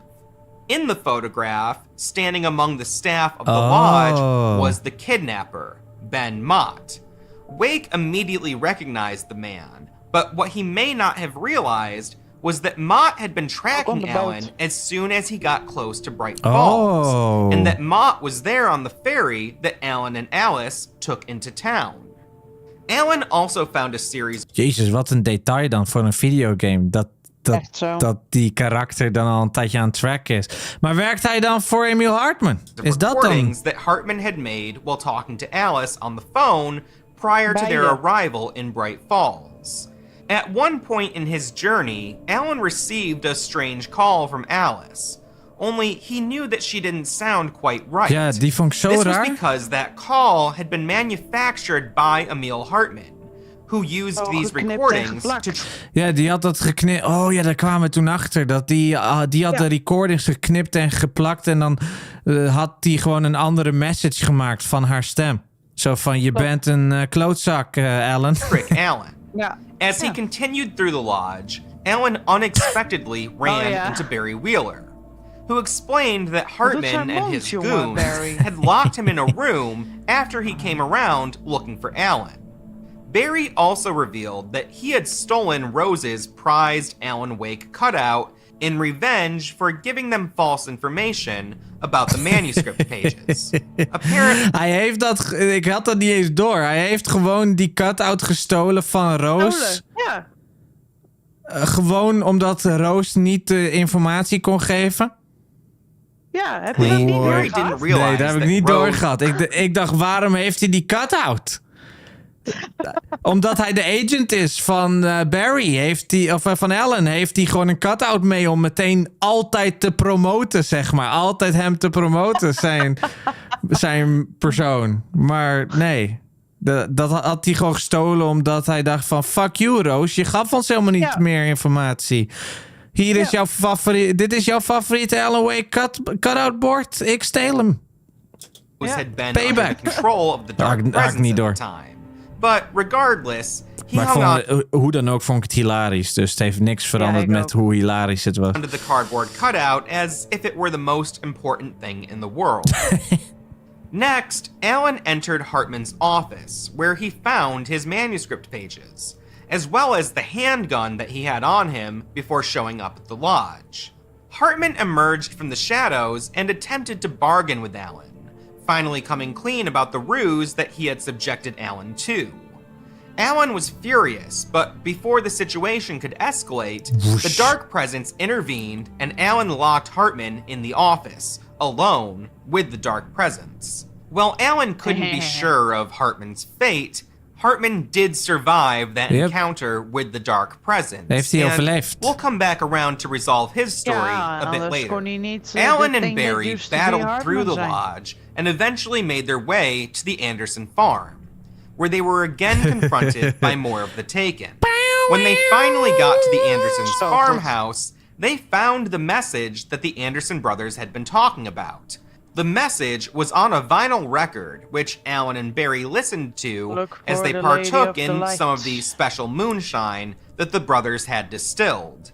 The song drinken hun nu die special moonshine? Told Alan that he needed to seek the Lady of the Light, which he immediately recognized as Cynthia Weaver. En toen ze wakker werden, was Nightingale daar opeens. Ja, precies. Eccentric, who he first... Dus dat was eigenlijk een extra indicatie van de Old Gods met hun moonshine en dat damn. While stopping in at the Oh Dear Diner just after arriving in Bright Falls. Cynthia Weaver had been a long-time resident of the town and was a bit of a local historian. Cynthia Weaver had been close to Thomas Zane, and she actually had an unreciprocated crush on him. She claimed to have kept in touch with Zane even after he disappeared, although it's unclear if she was talking to Thomas Zane or if she was talking to the diver. Regardless, she was well aware of what had happened to Zane. Ja, hoe kan zij dat doorhebben? Dat zij is ook touched door de darkness. Dus zij ziet and she had dedicated herself to holding a guard against the Dark Presence in Bright Falls. Thomas Zane entrusted Cynthia Weaver with a shoebox full of very important items, and she kept that shoebox in part of an old decommissioned military base. She called that place the well-lit room. It was a room that was entirely void of any shadow. Dus dat item dat in die schoenendoos ligt, wat de klikker is... Ja, dat heeft hij ook gewoon achtergelaten. Heeft hij ook achtergelaten, maar die aan Cynthia dus. Ja. Dus eigenlijk een aantal schoenendozen heeft hij achtergelaten als toch nog een weg terug, zeg maar. Want hij wou het natuurlijk hij wou het zo dicht mogelijk maken, maar hij had toch nog een aantal dingetjes erin geschreven, mogelijk als ontsnapping, terug, dingetje. Nu snap ik dat pas veel meer, want ik snapte de term shoebox überhaupt niet. Schoenendoos. Maar gewoon letterlijk wat in de schoenendozen zit, dat wordt niet getouched door de darkness. En dat is wat hij nog in de wereld heeft achtergelaten. Ja. Thomas Zane knew that the Dark Presence might return to reality one day. And if so, there would need to be some sort of mechanism to fight it back. And he hid that failsafe in that shoebox. However, Alan and Barry weren't quite yet ready to meet Cynthia Weaver. First, they needed some time to rest, but secondly, they needed to get drunk. Once Alan eventually drifted off to sleep, he found himself experiencing a dream that allowed him to piece together what had happened during his lost week. He saw that after he dove into Cauldron Lake in search of Alice, he had been taken in by Barbara Jagger and compelled to write. Yep. He also saw how the diver helped him escape the cabin. Alan was now more well-equipped for this journey than ever. But before he could act on this newfound information, he was awakened by former FBI agent Robert Nightingale, who then arrested Alan and Barry. Accompanied by Sheriff Breaker, Nightingale brought Alan and Barry to a holding cell at the sheriff's department. Yeah. Alan began to break down, which alarmed Sheriff Breaker. Nightingale thought that it was some sort of ruse, but Breaker stood her ground, letting Nightingale know that she was onto him and the fact that he wasn't actually there on official business. Suddenly, Nightingale realized what was happening. He had seen this all before, written on a manuscript page. Oh ja, dat stond al op een pagina. Fate had been sealed. The Dark Presence broke the door down and swept him away. There was now no room for denying it. Sheriff Breaker knew that something catastrophic was happening in Bright Falls. However, as a longtime resident of the area, Breaker wasn't entirely unfamiliar with these sorts of strange occurrences. There was a group of people in the area who were uniquely equipped to handle situations like this, and Breaker gave Barry instructions to call those people and to give them the code phrase Night Springs. One of the people... Kennen we dat? Dat is helemaal langs mij gegaan. Ja, maar denk je dat die groep mensen die daar vanaf weten, denk je dat dat Esteves en zo zijn? Oh, ja, we hebben wel wat linkjes gehoord ook over de term Night Springs, volgens mij in Control. Ja, maar überhaupt ook, ja, dit. Gewoon, dat was het codewoord voor die moest wij doorgeven. Ja, maar dus hebben we in Control niet een brief gelezen dat ze Night Springs moesten zeggen als codewoord voor die FBC Control Station? Nou ja, dat dacht ik even. Dat dacht ik even. Dat dus daardoor linkt, dat we dat al weten. At the top of that list was Sheriff Breaker's father, Frank Breaker. Oh. Frank Breaker had also been in law enforcement. He worked as a police officer in New York City for a time, but also worked for a particular branch of the federal government. I mentioned earlier that there are people out there who study and explore thresholds. And while there are disparate groups aware of such things, there's one group in particular that is likely the most knowledgeable. That group is known as the Federal Bureau of Control, or the Komt dat je bekend voor?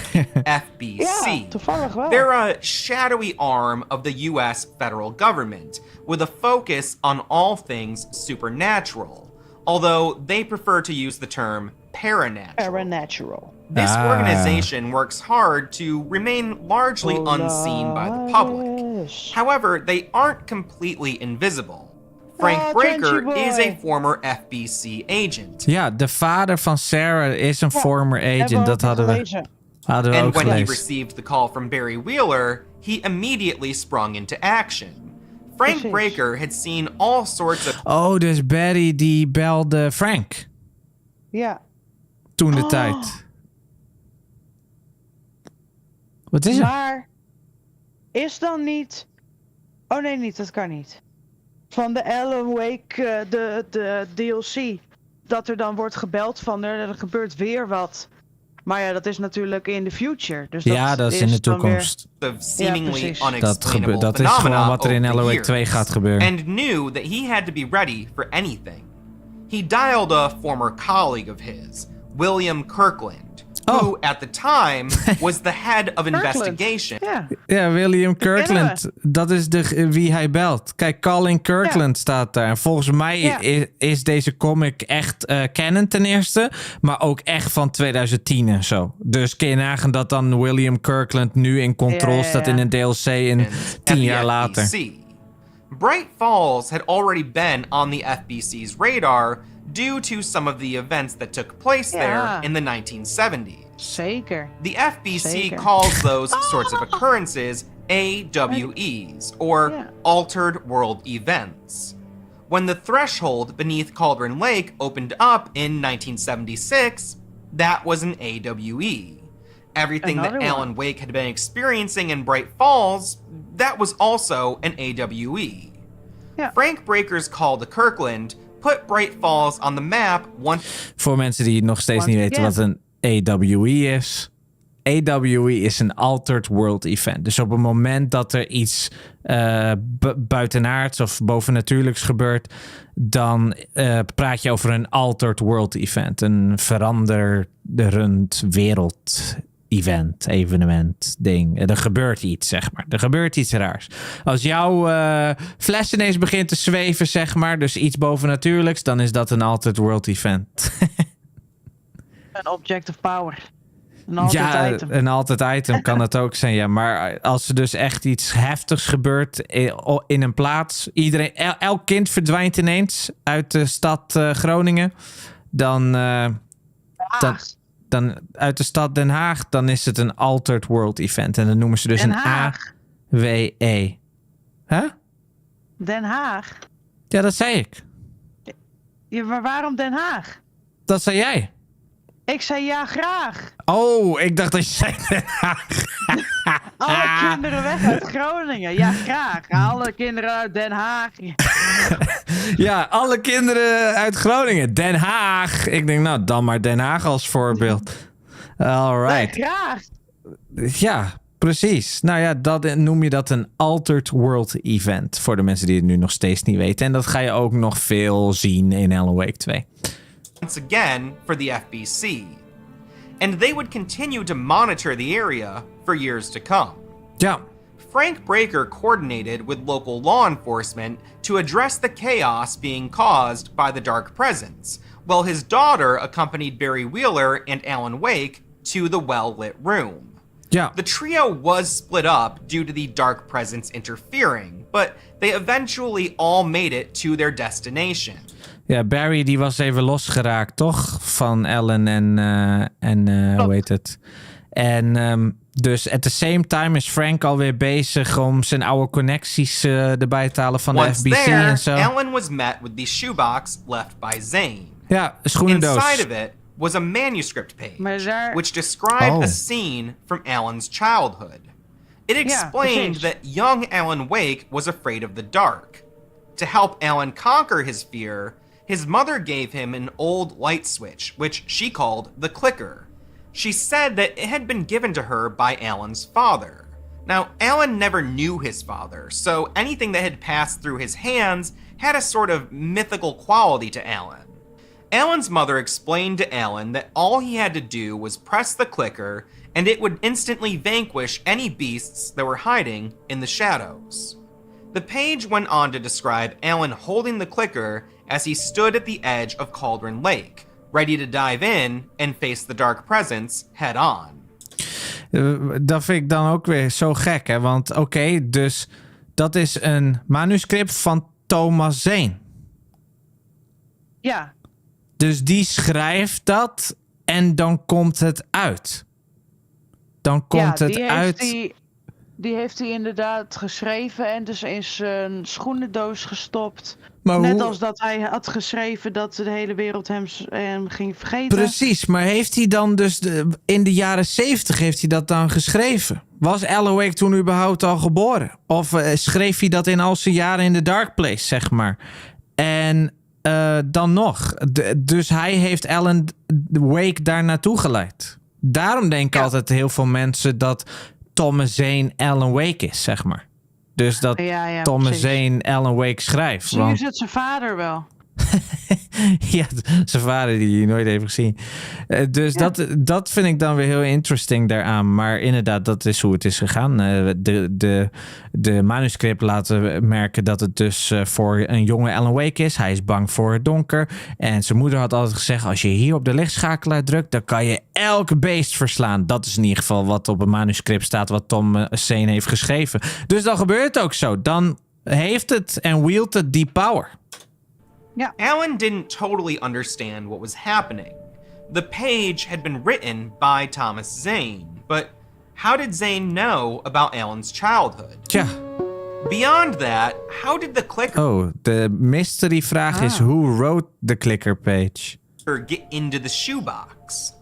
As we mentioned before, Alice Wake was also afraid of the dark. And a few years prior, the couple experienced a power outage in their New York City apartment. After lighting a few candles, Alan pulled out the clicker and explained its origins to his wife. Yeah. He gave the clicker to Alice that night, but now it was there in front of him in the shoebox. Alan declared that he had to finish this journey on his own. Dus hij vertelt aan Alice, vertelt hij basically wat hij in zijn jeugd heeft moeten doen. En hij geeft het over aan Alice voor de angst die Alice nog steeds op haar volwassen leeftijd heeft. Maar for some reason vindt hij dezelfde klikker in de schoenendoos. And he set forth for Cauldron Lake with the clicker in hand. He left Cynthia Weaver, Sarah Breaker, and Barry Wheeler behind, none of them knowing if they would ever see him again. Want hij gaat springen. The dark presence tried to impede his progress, but he pushed through and eventually reached the edge of Cauldron Lake, just like it was written on the manuscript page. Wel cool hoor. Wel cool Alan geschreven. dove into the lake and passed through the threshold into the dark place. Immediately, the dark presence began to play tricks on him. In the dark place, reality operates on a sort of dream logic. Ja, dat wordt heel raar hoor, de dark place. The dark place will appear different to different people as they explore it. Alan found himself back in his New York City apartment, Nu gaan we echt in but de dark he knew place. that the whole thing was an illusion cooked up by the dark presence. With guidance from the diver, Alan was able to break through this illusion and used the power of his own creativity and imagination Dit was to allemaal in de dark literally place. forge a path to the bird leg cabin, where he came face to face with the dark presence, still wearing the skin of Barbara Jagger. The dark presence let Alan know that it would easily find a new host if it needed to, but Alan was undeterred. He pulled Jagger close to him and shoved the clicker into the hole where her heart had been. Barbara die is doodgegaan op haar 25ste. Zo ziet ze er dan uit dat ze 80 jaar oud is. Ja, ze is toch meegegroeid met leeftijd of zo. Toch nog verrotte huid of zo. Ja, ik heb geen idee, maar... En ineens ziet ze er toch nog uit alsof ze bejaard is. Ja, precies. Maar Barbara die zegt dus van... we vinden toch wel weer een nieuw iemand die we kunnen gebruiken als host. Of Barbara zegt dat niet, maar de Dark Presence zegt dat basically. He pressed the clicker and filled Jagger's body with light, destroying the vessel that the Dark Presence had been occupying. Ja, dus Barbara was het schip waar de Dark Presence zich in huisde. En de rest is allemaal door haar doings dan gedaan. Daarom hoor je haar ook praten terwijl er allemaal items worden gesleept en gegooid en dat soort dingen. This resolved the story of departure, and Alan's intended ending had been seen to fruition. Alice emerged from Cauldron Lake, confused and alone, but safe for the time being. The citizens of Bright Falls were celebrating Deerfest, almost as if the events of the past week hadn't happened at all. Except they did happen. Rose Marigold was clearly affected by her brush with Barbara Jagger, and other people who were taken or affected by the Dark Presence appeared to also be suffering long-term consequences. Weer de moonshine. In general, only people who have been directly affected by the Dark Presence or the powers of Cauldron Lake Rose and Nightingale are able to really remember these shifts in reality that occur. However, for some people, small remnants might remain, and over time, those remnants become folklore and urban legends, like the Scratching Hag. Surely, the events that took place during the 2010 Bright Falls AWE have gone on to form their own legend for the people in the area. The FBC would arrive in Bright Falls shortly after the Altered World event that was... Ik denk omdat die duivel in haar zit en haar lichaam levend blijft, dan wordt die huid wel helemaal wit en oud, maar je kan hem altijd bewegen, zegt slimme Thomas. Oh ja. Ja, dat zou kunnen, dat verouderende Maar Thomas Zane, ja, hebben we die oud zien worden. Die hebben we zelfs in de vorm van Alan Wake gezien. Maar wie weet krijgen we daar nog wat meer informatie over. We hebben nog 28 minuutjes te gaan. Was occurring there had finished. Over the next few years, they would interview and monitor several key figures related to that AWE. Dat hebben we gezien in de DLC. Stewart was interviewed and placed under indefinite surveillance by the organization. Oh, hoezo is Clay Stewart nog steeds in leven? Ik dacht dat hij werd gehakt met die hakpijl. Weet je wat? Die journalist. Dat was een droom. Stewart was interviewed and... Dus we hadden kunnen weten wie Clay Stewart was toen we dit speelden. Van, hey. Placed under indefinite surveillance by the organization. Ze blijven hem The surveillen. FBC suspected that he may have minor paranatural abilities. Oh. People with these qualities are categorized by the FBC as para-utilitarians. Para-utilitarians. Para-utilitarians. Para-utilitarians. Ik heb het constant verkeerd gezegd. Ik zei para-utilitarians, maar het is para-utilitarian. Ja. Maar maakt niet uit. We snappen wat je They bedoelde. suspected that Alan Wake was also a para-utilitarian. Want para-utilitarian, iets utilizen. Het paranormale kunnen utilizen, zeg maar. Ja, makes sense. Oh my god, ja, makes heel veel sense. Maakt niet uit. Their investigation into the AWE and his disappearance also led them to interview Alice Wake. Yeah. The FBC identified that Alice Wake had been trapped in the threshold during the 2010 Bright Falls AWE. And that she suffered... Want threshold is de dimensie, de portaal naar de dimensie. Ze zat daarin vast. In 2010. Want toen kwam Alan Wake uit en speelde het allemaal zich af. some memory loss during that time. Oh. After the event, Alice continued her work as a photographer and eventually dipped into making some short films as well. During her interview with the FBC, she mentioned that she had been seeing someone who looked like her missing husband. Creepy foto van hem. Oh, ja, precies. Deze vonden we bij de Hartman ja, met die foto iets verder inderdaad. Ja. Maar dus zij maakt zelfs shortfilms. En ze blijft fotograferen. Ik hoop niet dat die shortfilms tot leven kunnen komen en zo. Omdat ze nog steeds lang vast zat in de lake en zo. Maar inderdaad, iemand die lijkt op haar vermiste man, Alan Wake, die komt haar haunten. En we hebben die foto gezien dat hij helemaal zo kijkt. Zo van, en dat lijkt bijna op Mr. Scratch. Although she described this person as a monster wearing Alan's skin. She was able to capture a photograph of this person who no doubt looked very similar, if not identical, to Alan Wake. However, this was not Alan Wake. While the identity of the person in this photo may be open to debate, it is likely an entity named Mr. Scratch. Yep, dat dachten we Alan allemaal encountered wel. Mr. Maar het is inderdaad nog wel open to debate. Mr. Scratch very briefly in the dark place before entering the bird leg cabin on his journey to defeat the dark presence. De evil versie. Mr. Scratch is a doppelganger of Alan Wake, born from the most negative and selfish parts of his own psyche. Dus die is gewoon geboren uit het meest negatieve en egoïstische gedeelte van je eigen mentale toestand. Zou jij dan zijn negatieve flaws, dat zou... Ja, dat is hem. Zou jij dan een leuk persoon kunnen maken? Ik denk niet dat ik zoveel evil in mij heb. Wow. Dus dat wordt dan alsnog een redelijk leuk persoon. Ja, want ik ben juist niet selfish ook bijvoorbeeld. Nee, maar negatief en zo. De anger. Je hebt toch wel eens anger? Puur je anger. Alleen jouw anger wordt gestopt door die andere emotie. Dus... Nee, ik wil niet per se zeggen dat ik heel veel anger in me heb. Oh, nou, dan komt er dus gewoon een sprookje alsnog uit. Wel cool. Love dat. Een dikke unicorn. Een dikke unicorn.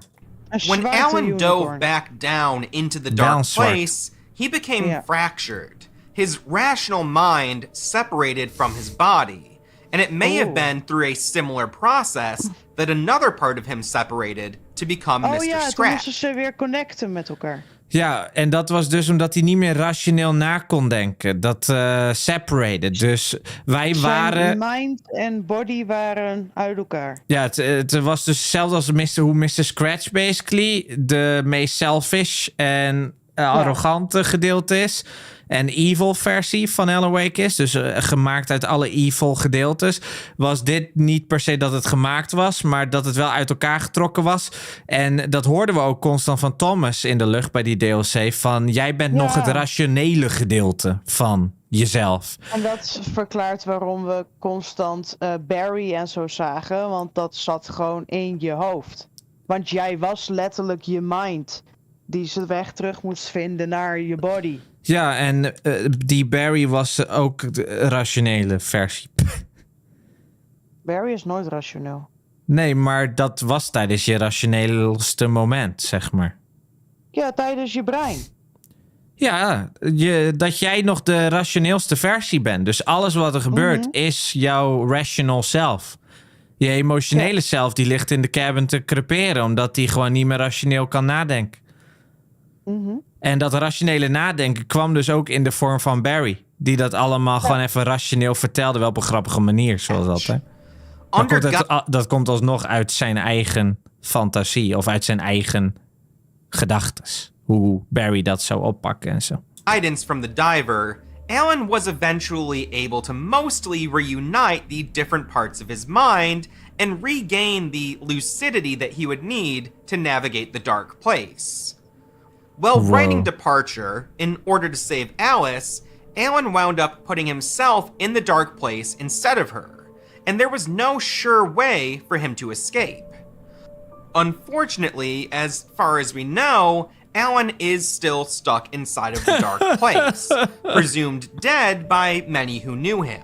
On top of that, Mr. Scratch is still at large, terrorizing people who were close to Alan and giving fuel to the urban legends and rumors surrounding Alan's disappearance. Dus die Mr. Scratch die kan gewoon havoc creëren in de echte wereld. Ja. Waardoor Alan Wake een urban legend wordt van ik heb Alan Wake gespot. Hij was helemaal gek. Wat een gek. Not much is known about Mr. Scratch, but we do know that he's an entity that serves a higher power, with their ultimate goal being to break into reality and change it to their will. Scratch is evil and murderous, and he has the power to freely cross the barrier between reality and the dark place. Ja, hij kan gewoon gratis switchen. Hij kan gewoon in en uit. Net als Alan Wake 2 met zijn TARDIS-pen. Oh my god. Hij kan gewoon switchen tussen realiteit en de dark place. He has gone... Ja, Alan Wake niet hoor. Die verandert alleen gewoon de dark place realiteit met dat licht, zeg maar. Die kan Alan Wake kan niet ineens naar de realiteit. Nee, dat weet ik. Out of his way to show Alan what he's capable of. Hij kan gewoon naar boven zwemmen en dan weer... Damn, lijkt me vermoeiend. Lijkt me zo vermoeiend. And Alan has done all that he can to thwart Scratch's evil plans. However, Alan has not been able to completely defeat this foe. Beyond his struggles with Mr. Scratch, Alan continues to try to find a way to right himself out of the dark place. Ja, although his attempts so far have been unsuccessful. We've established that Thomas Zane was allegedly in touch with Cynthia Weaver, and similarly, Alan Wake has tried to send messages out to reality from the dark place. Tuurlijk. De manier hoe Thomas Zane die Cynthia Weaver, oftewel dat Lady of the Light mevrouwtje, die bang is voor het donker en ook al die lampjes controleert. Je kan natuurlijk alsnog berichten sturen vanuit de dark place. Klopt. En Alan heeft dat ook gedaan. In control. Ja. Messages from the dark place can travel through dreams as well as television and radio signals. Yeah. Messages can also enter the dark place. And while the mechanism that controls that flow of information is still a mystery to us, Alan has received glimpses of reality and has put those images into his writing. It is very much possible that Alan had this sort of power even before entering the dark place, possibly confusing his own form of clairvoyance with inspiration or creativity. Through prolonged isolation in the dark place, it seems as if Alan has begun to suspect that he may have a paranatural link to the world around him, one that allows him to see and know things that he couldn't possibly know otherwise, similar to how Clay Stewart began to know things about Alan Wake that he couldn't explain. After the 2010 Bright Falls AWE, Barry Wheeler reached out to the Old Gods of Asgard and became their manager. By 2012, the band was touring in support of a new single, although the band was as unruly as ever, and their aging bodies really weren't equipped for the sort of depravity that they wanted to subject themselves to. Kijk, ik wou net zeggen, zijn ze niet echt freaking oud en nog met z'n tweeën? En dan gaat Barry, die gaat dus de manager worden. Hij kan niet meer de manager van Alan Wake worden, want Alan Wake be like... Alan Wake is dood. Nou ja, dat denkt hij. Dat zal ik wel denken als hij zo lang weg is. Dus dan wordt hij de manager van de Old Gods of Asgard, die twee oude rockers.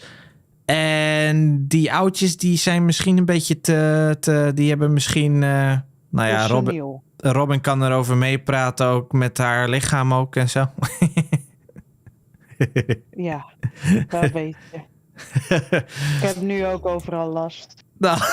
Barry Wheeler made the executive decision to call off the rest of their gigs and use the money that the band had amassed through a greatest hits album and the shows they did play to establish the Valhalla nursing home.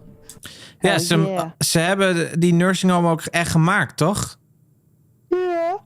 Volgens mij ook. En de Greatest Hits album, die is nu vorige week of 2 weken geleden dus ook echt gereleased voor pre-order. Je kan die letterlijk kopen in the real world nu. Which opened in 2014, and it was a place where the Anderson brothers could live out their final days in peace. Once the Cauldron Lake threshold had again closed in 2010, Dr. Emil Hartman knew that he had to start over. Yeah. He had survived his encounter with the Dark Presence, seemingly unscathed, although the lodge had been wrecked by the AWE. His lackey, Ben Mott, was not so lucky. Mott had become one of the Taken, and was disposed of by Hartman. Eyeing the destruction to his lodge, Hartman made a phone call to someone. We don't know exactly...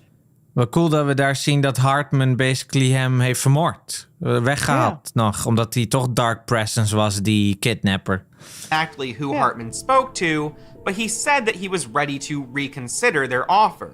He also established that whoever he was speaking to was already aware of what had happened in Bright Falls. It seems likely that Hartman was speaking to someone at the FBC. Hartman saw himself as a serious researcher and scientist, and someone who was on par with the paranatural experts at the FBC. The FBC interviewed Hartman after the Bright Falls AWE, and he tried to present himself as their peer. However, due to the nature of Hartman's experiments, the FBC charged Hartman with violating paranatural law. They detained him, confiscated all of his research, and permanently revoked his medical license. With his credentials stripped, they saw Hartman as being relatively harmless. So Hartman was harmless. Ging niet goed. Maar inderdaad, Hartman die wou dus dan maar samenwerken. Alles lag toch in puin met de FBC. Maar de FBC die dacht nee. En hij heeft dus met zijn manier van operaten met al die bovennatuurlijke mensen die hij in zijn kliniek doet. Daar heeft hij allemaal dingen gebroken. Allemaal regels gebroken. En uiteindelijk hebben ze alles meegenomen. Alles waar hij ooit voor heeft gewerkt. En wat heeft hij dan nog over? Wat heeft hij dan nog over? Dus ze dachten ook, die gaat niet meer zoveel doen ook. Hij heeft sowieso weinig over, dus hij kan ook helemaal geen pijn doen aan ons. Dus we laten hem wel weer gaan, want hij zat best wel een paar maanden. Iets van 8-9 maanden of zo zat hij vast daar. En toen hebben ze hem laten gaan.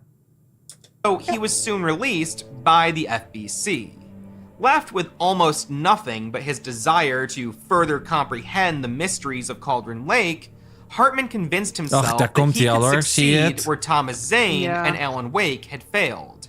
He dove into the lake and was promptly overpowered by the dark presence. Fully possessed, Hartman was soon apprehended by the FBC and taken to their headquarters in New York City.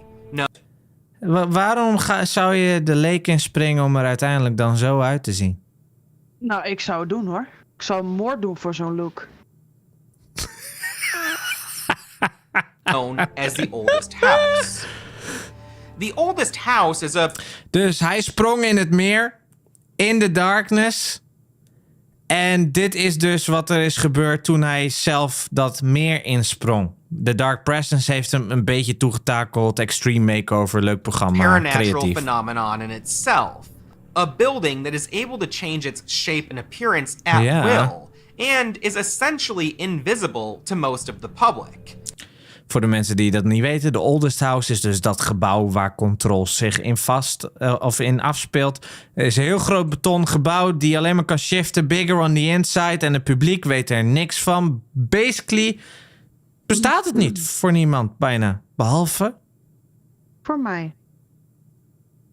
Voor mensen die het willen zien.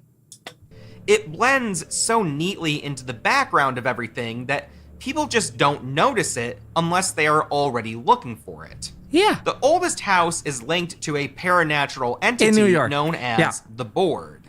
The FBC was active before discovering the oldest house, but shortly after finding it, the FBC and the oldest house became inextricably linked. The Board spoke directly to Broderick Northmore, who at the time was the director of the FBC. Northmore began to claim that all prior directors of the FBC were illegitimate, due to them not having been recognized by the Board. Northmore made contact with the Board after discovering something called the service weapon, which is a paranatural item that can take many forms. Northmore was the de eerste, FBC calls items like the service weapon objects of power. Retrieving the service weapon was a sort of ritual that all future directors would have to successfully perform in order to obtain the position. Bij de universiteit. Well, not all doen. members of the FBC agreed with this newfound relationship to the Board and the oldest house. The relationship moved forward. And in 2019, the director ritual was performed by a woman named Jessie Faden, who is the current director of the FBC. When Hartman was apprehended by the FBC after his dive into Cauldron Lake, he was held in the investigation sector of the oldest house. At one point during his detainment, Hartman became especially worked up. This was because Alice Wake was on the premises for one of her interviews with the FBC. Oh, yeah. The connection that Hartman and Alice both shared to the dark place and Cauldron Lake stirred something within Hartman. Oh, dus omdat Alice Wake daar naartoe ging. Ik snapte wel inderdaad dat omdat... Hij voelde die dark place presence. Ja, precies. Omdat zij nog steeds natuurlijk iets heeft. Ja, ze is heel lang heeft ze onder water. He broke free from his confines and began to terrorize the investigation sector. Oh, hij brak ook echt uit toen al. Ja, want hij werd zo boos, omdat er was extra darkness dus weer daar. Ja. Extra dark presence. En toen heeft hij inderdaad mensen vermoord ook en zo. Want ze noemden veel agenten dood. Ze noemden hem ten eerste naast de Redacted noemden ze hem ook een bepaalde term of zo van 001 of zo. Overwhelmed by the monstrous thing that was once Emil Hartman, the FBC decided to close off that sector of the building entirely, de hele sector gewoon the weg. monster within its walls. In 2019, there was an event that was not totally dissimilar from the Bright Falls AWE. Hij vindt het ook niet. Hij vindt het ook vrij op hetzelfde lijken, de his. Op the Dark Presence. In that event, a threshold was opened in the oldest house. Oftewel, in dat gebouw van de FBC, de Oldest House, was er een portaal geopend naar een andere dimensie. En wat kwam daar doorheen gecijpeld? Releasing a hostile entity known as the Hiss. The hiss is a resonance which can quickly infect anyone or anything that it encounters, somewhat similar to the way that the dark presence can take over things. The person responsible for opening the threshold was former FBC director Zachariah Trench, who shot himself with the service weapon shortly after opening the threshold. Jesse Faden found his body and was compelled to pick up the weapon that was lying next to Trench. She was being pulled in by the board to complete the initiation ritual that would make her the new director of the FBC. As director, she would be directly responsible for eradicating the hiss from the oldest house before it could escape and affect the outside world. The hiss was flooding the oldest house, and when it made its way to the investigation sector, what was left of Hartman was mutated and turned into an even more horrific vessel, containing elements... Want nu heeft hij de hiss op zich van Control en de darkness, the dark presence. Both the dark presence and the hiss. Normally, something possessed by the dark presence would be able to resist such an occurrence, but the former Dr. Hartman was so far from Cauldron Lake and the source of the dark powers that it was too weak to hold out against the hiss. Oh, dus omdat hij zo ver van dat meer is en eigenlijk de origin van waar alle dark presence is gecijpeld, kon de hiss meedoen. En Alice was er niet meer. Ja, precies. Dus die link dat wordt dan zwakker en dan kan je possessed worden door meerdere dingen. Anders is natuurlijk omdat de dark, de dark forces, dat is waarschijnlijk super powerful ook. Die kan ook alles tegenhouden en zo.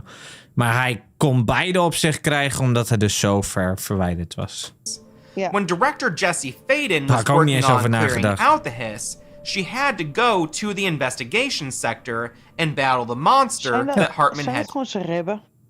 Ja, denk het. Dit lijkt wel een concept art van hoe ze hem bouwen, ja. Nou ja, hij lijkt er verdacht veel op. Ja, zijn hoofd alleen wel nog, die is nog wat normaler hier, zijn hoofd. Ja. Maar leuk. Her way toward the monster, Faden began to see visions of Alan Wake. Yeah. First, she saw him in her mind's eye. Yeah. And later, she peered at him through a threshold. The oldest house has a link to a mysterious location called the Ocean View Motel. The motel is a place of power, similar to how Cauldron Lake is a place of power. The motel doesn't appear to remain in one physical location, and can somehow manifest itself in different places. Ja, daar hoorde ik ook, dat kon je lezen, dat het nooit op dezelfde plek staat. Het kan gewoon van plaats wijzigen, maar het is wel een place of power zoals in dat meer. However, there is a direct threshold to the motel in the oldest house, which is accessed through a particular ritual that involves pulling a light cord 3 times. In the motel, there is a corridor with a series of doors.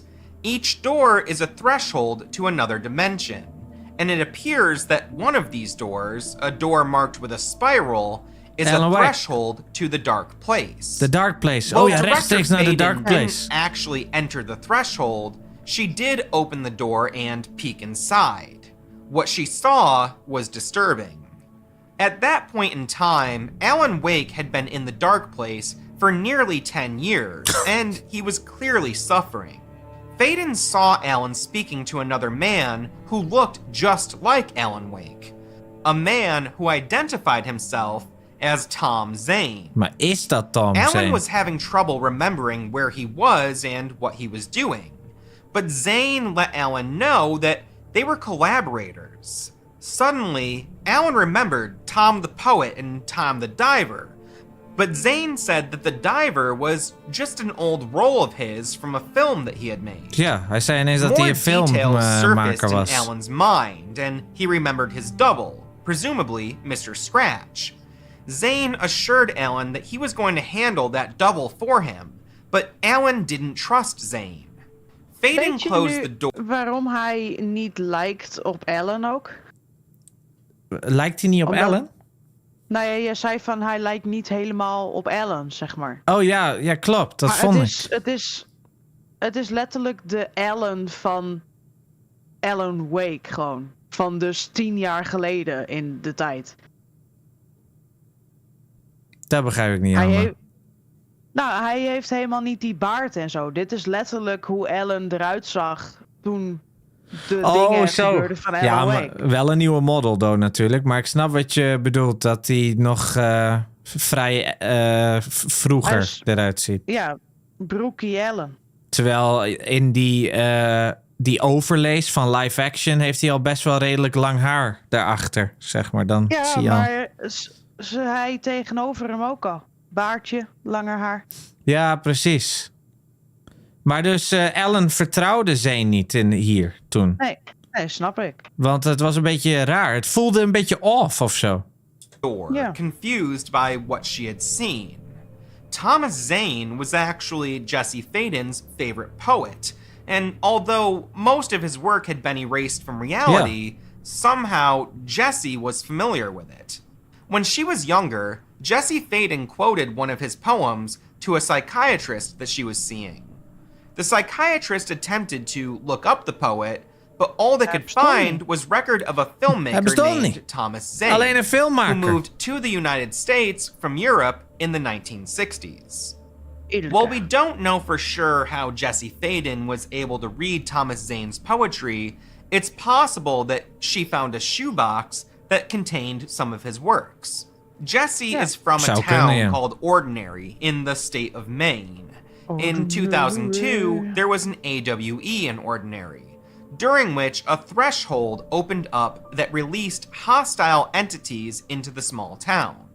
All of the adults in Ordinary disappeared during this AWE. Lijkt me fantastisch. Oh shit, ik ben tegenwoordig zelf volwassen. Ik wou zeggen, het lijkt me fantastisch als we alle volwassenen weg hebben. Maar ik ben zelf volwassen geworden. Dus laat maar. Dat doen we maar mooi even niet. Maar inderdaad, hier leer je over de Ordinary AWE. Ja, jij wil alle kinderen weg, hè? Ja. Yes, please. Ordinary AWE is dus het Altered World event van de plaats Ordinary, waar Dylan Faden en Jesse Faden samen opgroeiden. Alle volwassenen waren op een gegeven moment verdwenen na al het gebeuren. Dispatched, and they attempted to round up anyone still left in the area. Jesse was only 11 years old at the time. Terrified, she ran away and was able to escape the FBC agents who had come to take her. Maar Dylan niet. After that, Jesse spent most of the next 17 years we kwamen erachter dat zij werd getracked. The FBC had entirely covered up the Ordinary AWE, and anyone who Jesse tried to confide in about her experiences saw her as delusional. Jesse Faden had a brother named Dylan, who was 1 year younger than her. Together, they found an old slide projector and a number of loose slides that had seemingly magical qualities. While the siblings didn't quite understand what they were getting into, the slide projector was an object of power, and it had the capability to open thresholds. Each slide represented another threshold and another dimension.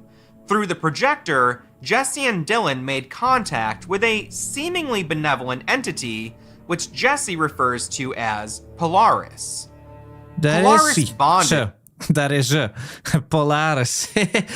Ja, dus Jesse en Dylan, de ene ontsnapte. Dylan werd meegenomen door de FBC. En hier wordt dus verteld over dat ze die slide projector vonden. En dat een object of power is. Een slide erin, mooi aan de muur. Ineens een gat in de muur, een dimensie. En in een van die dimensies van al die verschillende slides die ze erin kunnen gooien, vonden ze deze entiteit genaamd Polaris. En dat noemt zij natuurlijk haar guiding star. Die begeleidt mij overal naartoe. Daar horen we haar constant tegen praten. With the siblings, creating a sort of psychic link to each child. This bond also gave the siblings paranatural abilities. The projector also brought forward Daardoor werden ze ook gewoon superhelden. hostile entities, which were ultimately the main cause of the Ordinary AWE. When the FBC agents came to Ordinary in response to the AWE, Dylan was captured by them. He spent the next 17 years at the oldest house, Groei being op. monitored and subjected to a series of experiments that attempted to gauge his paranatural potential. Jessie never forgot her brother, and although she spent many years seemingly wandering from place to place, she never stopped searching for the truth behind what happened to Dylan. It was that search, guided by Polaris, that brought her to the oldest house, and inadvertently led to her becoming the director of the same organization that had torn her family apart.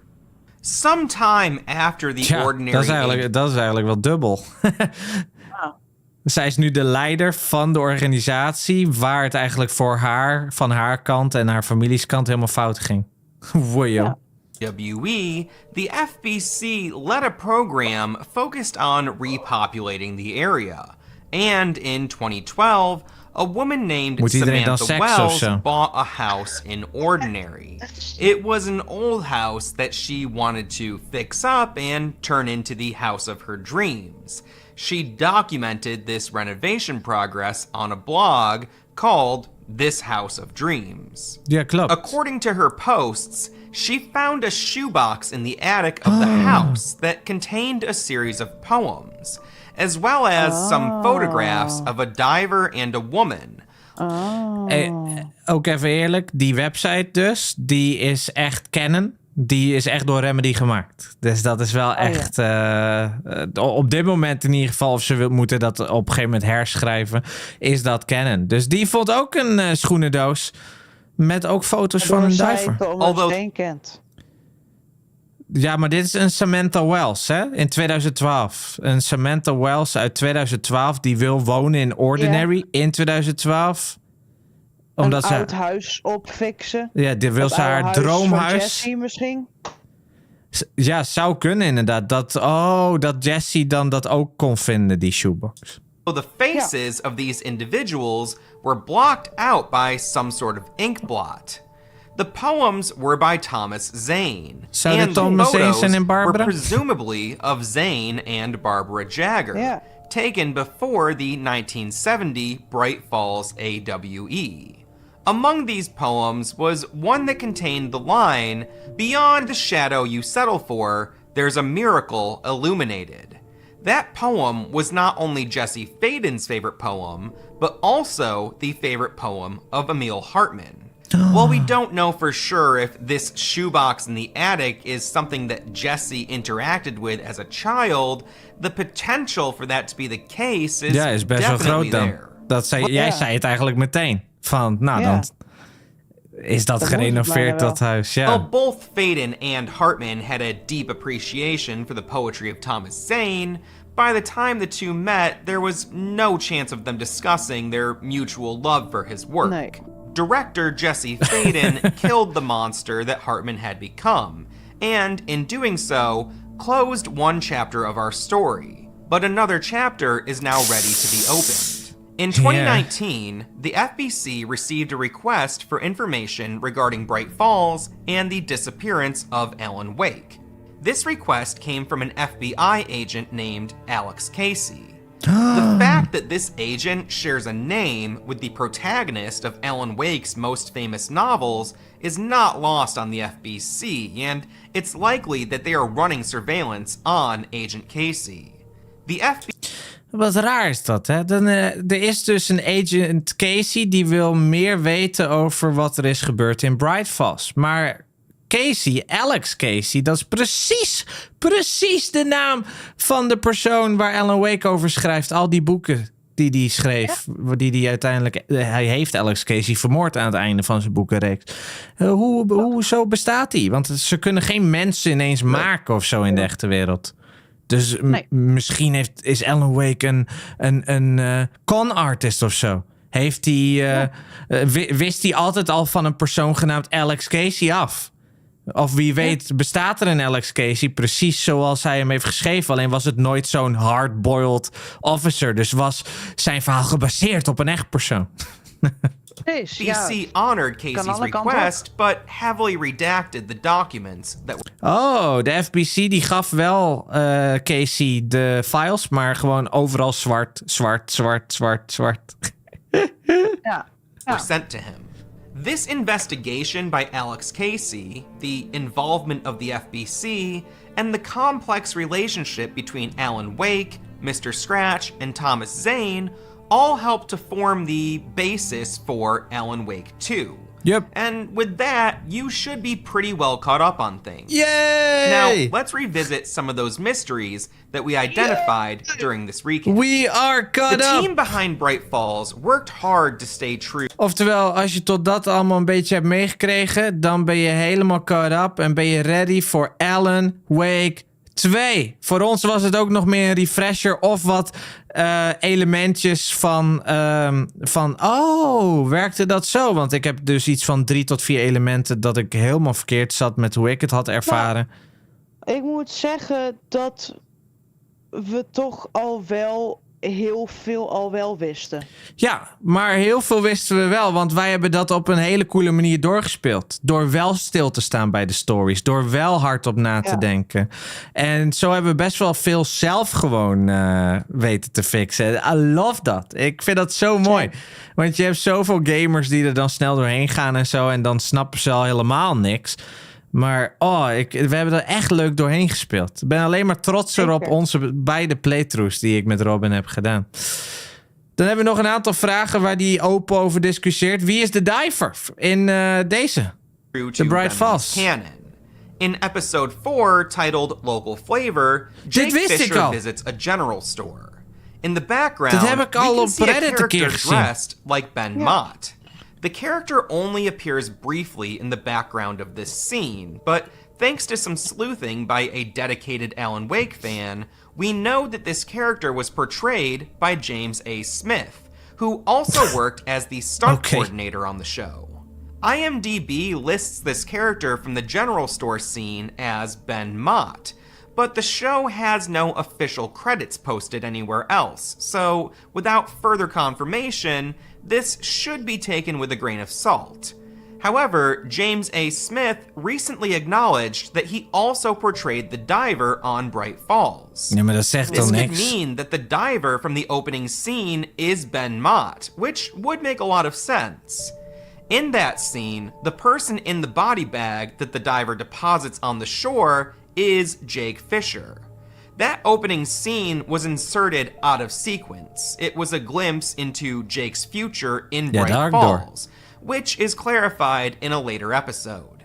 If Hartman saw Jake as a potentially useful resident of the Cauldron Lake Lodge, it would make sense for Hartman to send Mott out to follow Jake, just like he would do with Alan Wake. Again, without an official credits listing, this theory that Ben Mott is the diver is a little shaky. Maar dat vind ik vergezocht. But knowing how dedicated the Bright Falls crew was to staying true. Ik speelde ook de diver. Ja, nou ja, boeien. Dat kan dan alsnog compleet andere karakters zijn. Alan Wake, I wouldn't at all be surprised to find out that this theory is entirely accurate. The identity of Thomas Zane remains one of the most persistent mysteries of Alan Wake. Dat is eigenlijk wat je het meest op het internet leest. Verhalen over hoe Alan Wake en Thomas Zane, hoe dat is gewikkeld. Iedereen heeft zijn eigen idee erachter. Maar wie is het nou? When Alan first encounters the Anderson brothers, they call him Tom. When we see Thomas Zane in control, he looks identical to Alan. Dat is wel zo. Die old gods, die noemen hem Tom vanaf het eerste moment dat ze hem zien.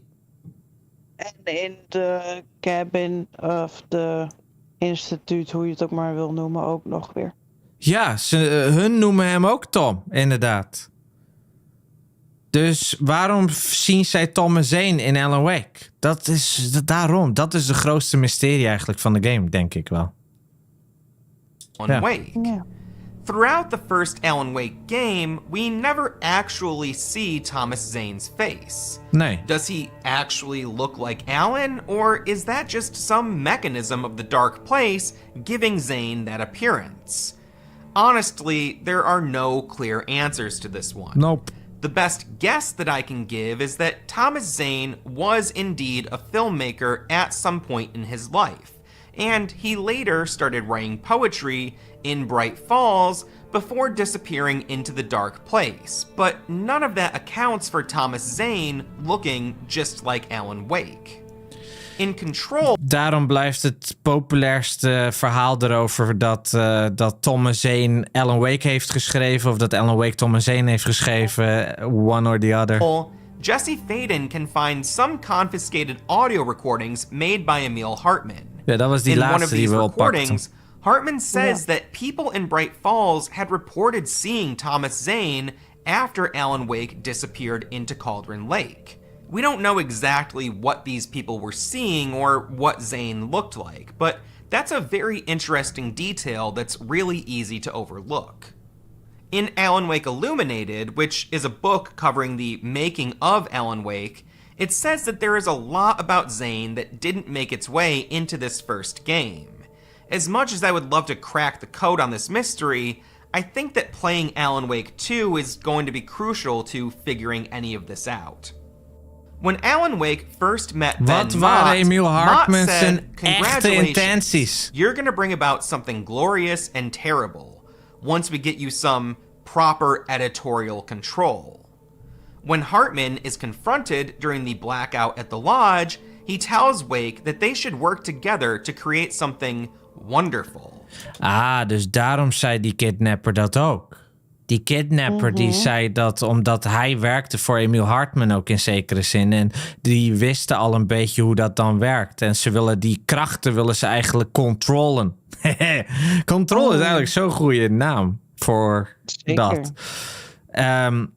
En daarom heeft hij het over editorial control. Ze denken, oh Alan, het lukt met Alan. We willen daar gebruik van maken met z'n allen. Dat is eigenlijk wat er gebeurt daar. In the FBC's opinion, Hartman wanted to shape reality to his own benefit. I read this all two different ways. In one sense, Hartman may have wanted to create a reality that fit his own selfish desires. However, that line from Mott about something glorious and terrible really makes me wonder if Hartman wanted to unleash the dark presence into reality and thought that he could somehow benefit from doing so. Hartman was definitely aware of the dark presence and knew that light could be used to battle against it, both literally and figuratively. But maybe he also thought that light could tame it in some way. With Hartman now dead... Dus het is eigenlijk onzeker of Hartman een positieve impact ermee had of een negatief. Ja. Iets in die richting. Dat weten we eigenlijk niet. Maar dat hij iets wou met de darkness en er geobsedeerd op was, dat is zeker. It's unlikely that we'll get any further clarification on this, but it's still a fun one to think about. Ever since players first dove into Alan Wake, there was discussion online about who made who. Did Thomas Zane create Alan Wake? Did Wake create Zane? How did Zane know about Alan's childhood? Was the story about the clicker even true?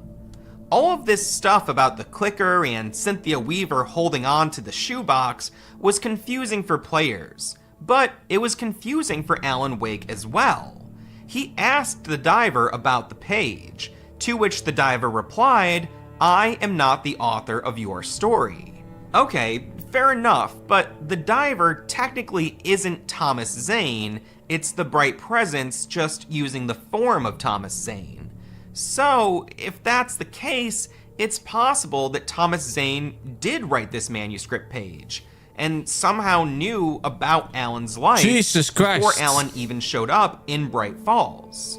It's also possible that Zane and Wake have been longtime collaborators. This is another one of the more persistent mysteries in the Remedy-connected universe and the story of Alan Wake. At the time of making this video, I haven't yet played Alan Wake 2, but I get the impression that if we're gonna solve this particular mystery, we're gonna need to play that game first. And I also believe that Alan Wake 2 is going to present its own series of mysteries for players Oh ja, to er get zullen into, genoeg and nieuwe I look mysteries forward in to die getting game into zitten. them. And I thank you for getting into these ones with me. If you've stuck around this long, thank you. If you want to support the channel, you know how to do it. There's links down below. Wat You een, can like, subscribe, channel duidelijke memberships, video. Patreon. It's all there. Please share this video with anyone you think might enjoy it. And until next time, see ya. En zo zijn we ready. En zo zijn we ready. Met groot dank aan Hidden Machine. Hij doet zoveel dingen uitgebreid over de lore. Hoe krijg je het voor elkaar om zo'n video in elkaar te zetten van 1,5 uur en dan ook nog niet langdradig te zijn, zeg maar. Gewoon snel door al die storypoints heen te gaan. Maar wel duidelijk en basic Nederlands, Engels communiceren. Ik zou te moeilijke woorden gebruiken. Dat was een hele mooie piece. Wij zijn ready voor Alan Wake 2. We zijn ready. We zijn er helemaal klaar voor. Woehoe!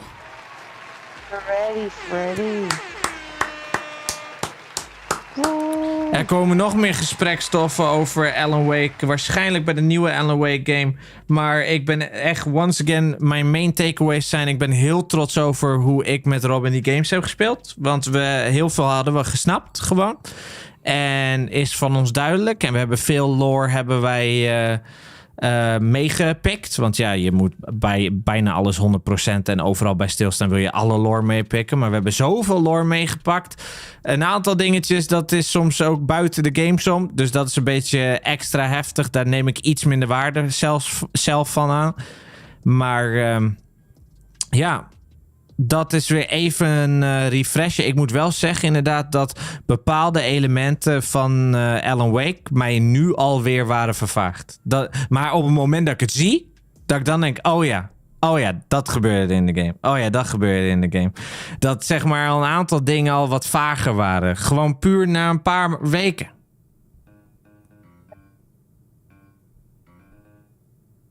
Ben jij er nog? Slaap je? Bijna. Oh, je sliept bijna. Wat zei jij? Gaat snel. Gaat snel. Dingen vergeten. Oh, ja, gaat heel snel dat dingen vergeten. Dat is toch ook altijd met die test, dat je in een kringetje zit en dat iemand dan moet doorvertellen wat de eerste heeft gezegd. En dat dan de zin helemaal anders is aan het einde van de kring. Zelfs zo snel gaat dat al. Dat is echt bizar voor woorden dat het al zo snel dan fout kan gaan. Nou kun je nagaan met zo'n hele universum en met zo'n hele wereld. Ready for Rumble, maar hoe zit het met die filmstukje? Welk filmstukje, Thomas? Waar heb je het over? Filmstukje. Weet jij waar Thomas het over heeft? Nee. Hoe zit het met het filmstukje? Allemaal in het begin. Oh, de serie die we keken. Wat is daarmee, Thomas? Wat is er met de speelt zin? zich gewoon af voordat Alan Wake in Bright Falls aankomt. Ja, precies. Dat speelt zich precies daarvoor af. En dan zie je Alan Wake met zijn auto en dan komt hij binnen. Dan neemt hij de boot bij het begin van de eerste game en dat soort dingen. En dan begint het hele gebeuren. Maar dat is alvast een setup over hoe de Dark Presence ermee bezig is. Maar dat was nog zeker 1,5 uur of zo. Nee hoor. Nee, dat was gewoon een half uur. Die video die ging niet meer verder. Dat was het. Wat we hebben gezien. Dat was het. Dat was gewoon een playthrough van Alan Wake. Het begon gewoon met het begin van Alan Wake, de game. Maar dat hebben we zelf al gespeeld, Alan Wake. Maar die video had ook heel Alan Wake dat iemand begon met het spelen van de game. Dat vertelde ik voordat we het gingen kijken. Ja, alright, ladies and gentlemen people. We zijn ready voor Alan Wake. Over 24 uur is hij uit. Alhoewel, dat is ook niet waar. Hij is over 36 uur uit of zo. In de ochtend is hij uit. Maar in de avond gaan wij hem spelen op de vrijdag. Niet vandaag, op de donderdag. Of morgen eigenlijk. What if Zane is to Wake like Polaris is to Jesse? Wojo. I think he was in the first game. Oh, I think he was in the first game to a degree. Damn. In the control, Alan Wake has a hotline message that the hero needs a crisis and that he created the hiss. En hij zegt erover, I didn't mention that bit because I don't feel I confidently understand how it all works. Dus hij heeft nog wat gaten in de proces en daarom heeft hij de dingen dat Alan Wake dus zegt in control, the hero needs a crisis en basically dat hij daarom de hiss heeft gecreëerd en Faden doet dit, Faden doet dat. Daar heeft hij dus niet op getackeld, omdat hij niet 100% zeker is hoe dat werkte. Maar dat hebben we ook gehoord in Control. Dat Alan Wake dingen typt, dat het basically leek alsof hij letterlijk de hiss heeft gecreëerd daar in de FPC. En wij dachten zelfs dat hij alles heeft gecreëerd, maar dat kan niet helemaal. Dus dat hij mogelijk ervoor heeft gezorgd dat basically Faden klaargestoomd is. Dat lijkt op dit moment de betere theorie. Dat Jesse Faden klaargestoomd is met dus ook dat rode gebeuren, de hiss in de control area. Dat Alan dat allemaal heeft geschreven, die problemen. En dat dan uiteindelijk Jesse nu ready is om een nieuw kwaad te gaan vechten. Imagine dat Control 2 het vervolg is van Alan Wake 2. Dat zij dan de superhero is die binnen kan breachen en dingen kan fixen. De darkness terug kan brengen. Dat zou zo meta zijn en zo cool. Dat zou echt amazing zijn als zij dat dan op een gegeven moment kan bestrijden. Thomas Zane is Alan Wake, or rather Zane created Alan to get out from the dark place. That's why he knew about Alan's past. That's why Alan looks like Zane. Alan is a self-insert in a grander story, which Thomas wrote to free himself. I don't know if that's definitely right, but the theory checks out at the moment. Ja, dat is het ook. That's the thing. The theory checks out. Dus, het zijn heel veel theorieën. Maar de story van wat er duidelijker is aan het verhaal, dat hebben we zoveel mogelijk hier proberen te vertellen, nog in kortere vorm. En ik hoop dat jullie hebben genoten van deze livestream. I thank you all for watching. Dankjewel voor de support, de follows, resubs, de chats. Of het nou op Twitch is, de mainstream natuurlijk, op Twitch, YouTube of TikTok. Dankjewel voor de hearts op TikTok. We zijn ready voor Alan Wake 2. Veel game-theorieën, zeker weten van Rockboy. Heel veel game-theorieën. We zijn ready voor Alan Wake 2. En vanaf vrijdag gaat dat los. En dan is het weer theoriseren. En vaste dingen bekijken wat er allemaal is gebeurd. En ja, Sam Lake die zit helemaal in zijn handjes zo van... Hihihihi, that is exactly what we want. We want people to think about our games. En dat is zeker weten gelukt. Robin, dankjewel voor het meedoen. Alsjeblieft. En dan gaan we vrijdag los. Excited? Ja. Bye bye! Bye!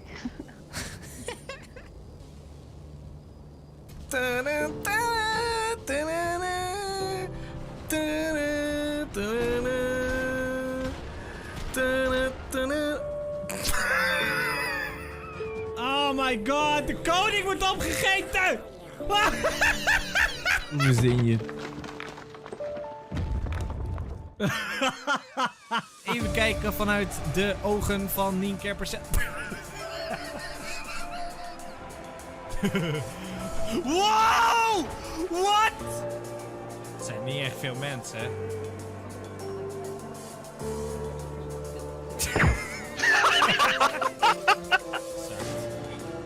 Oh, jezus.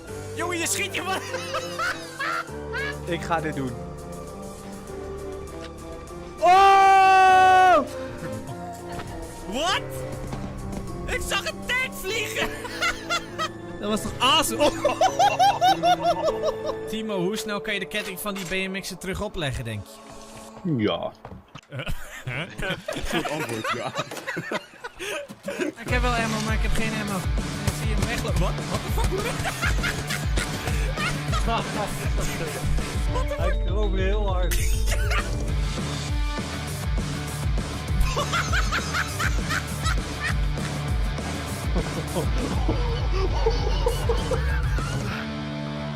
Oh shit, ze komen.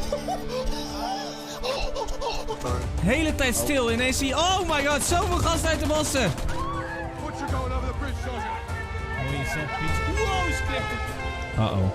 Oh, hij komt wel. Jongens, get out! Au, au, au, au, au, au. Die animatie bleef! What?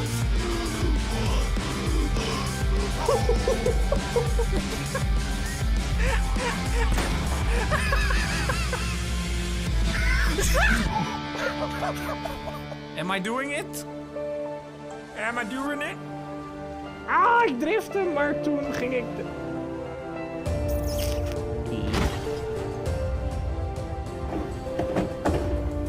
Oh! Gaat hij gewoon deze race zelf winnen en het kampioenschap nog meer koud?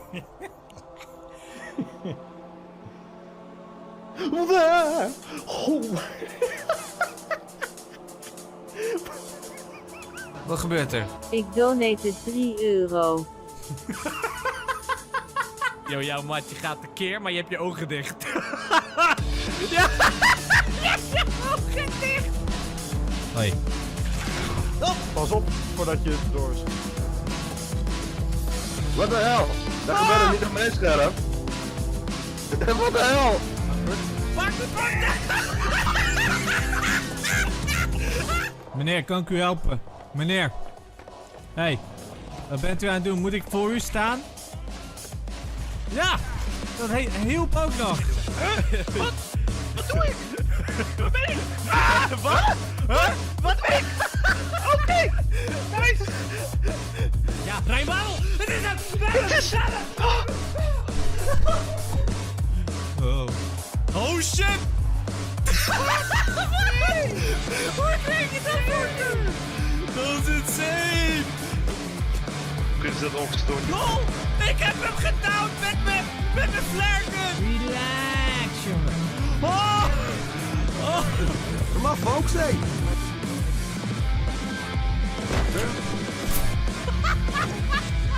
Nee, nee, nee, nee, nee. Wat? Wat? Nee. Wat? Auw. Dan sla ik mezelf tegen mijn eigen headset.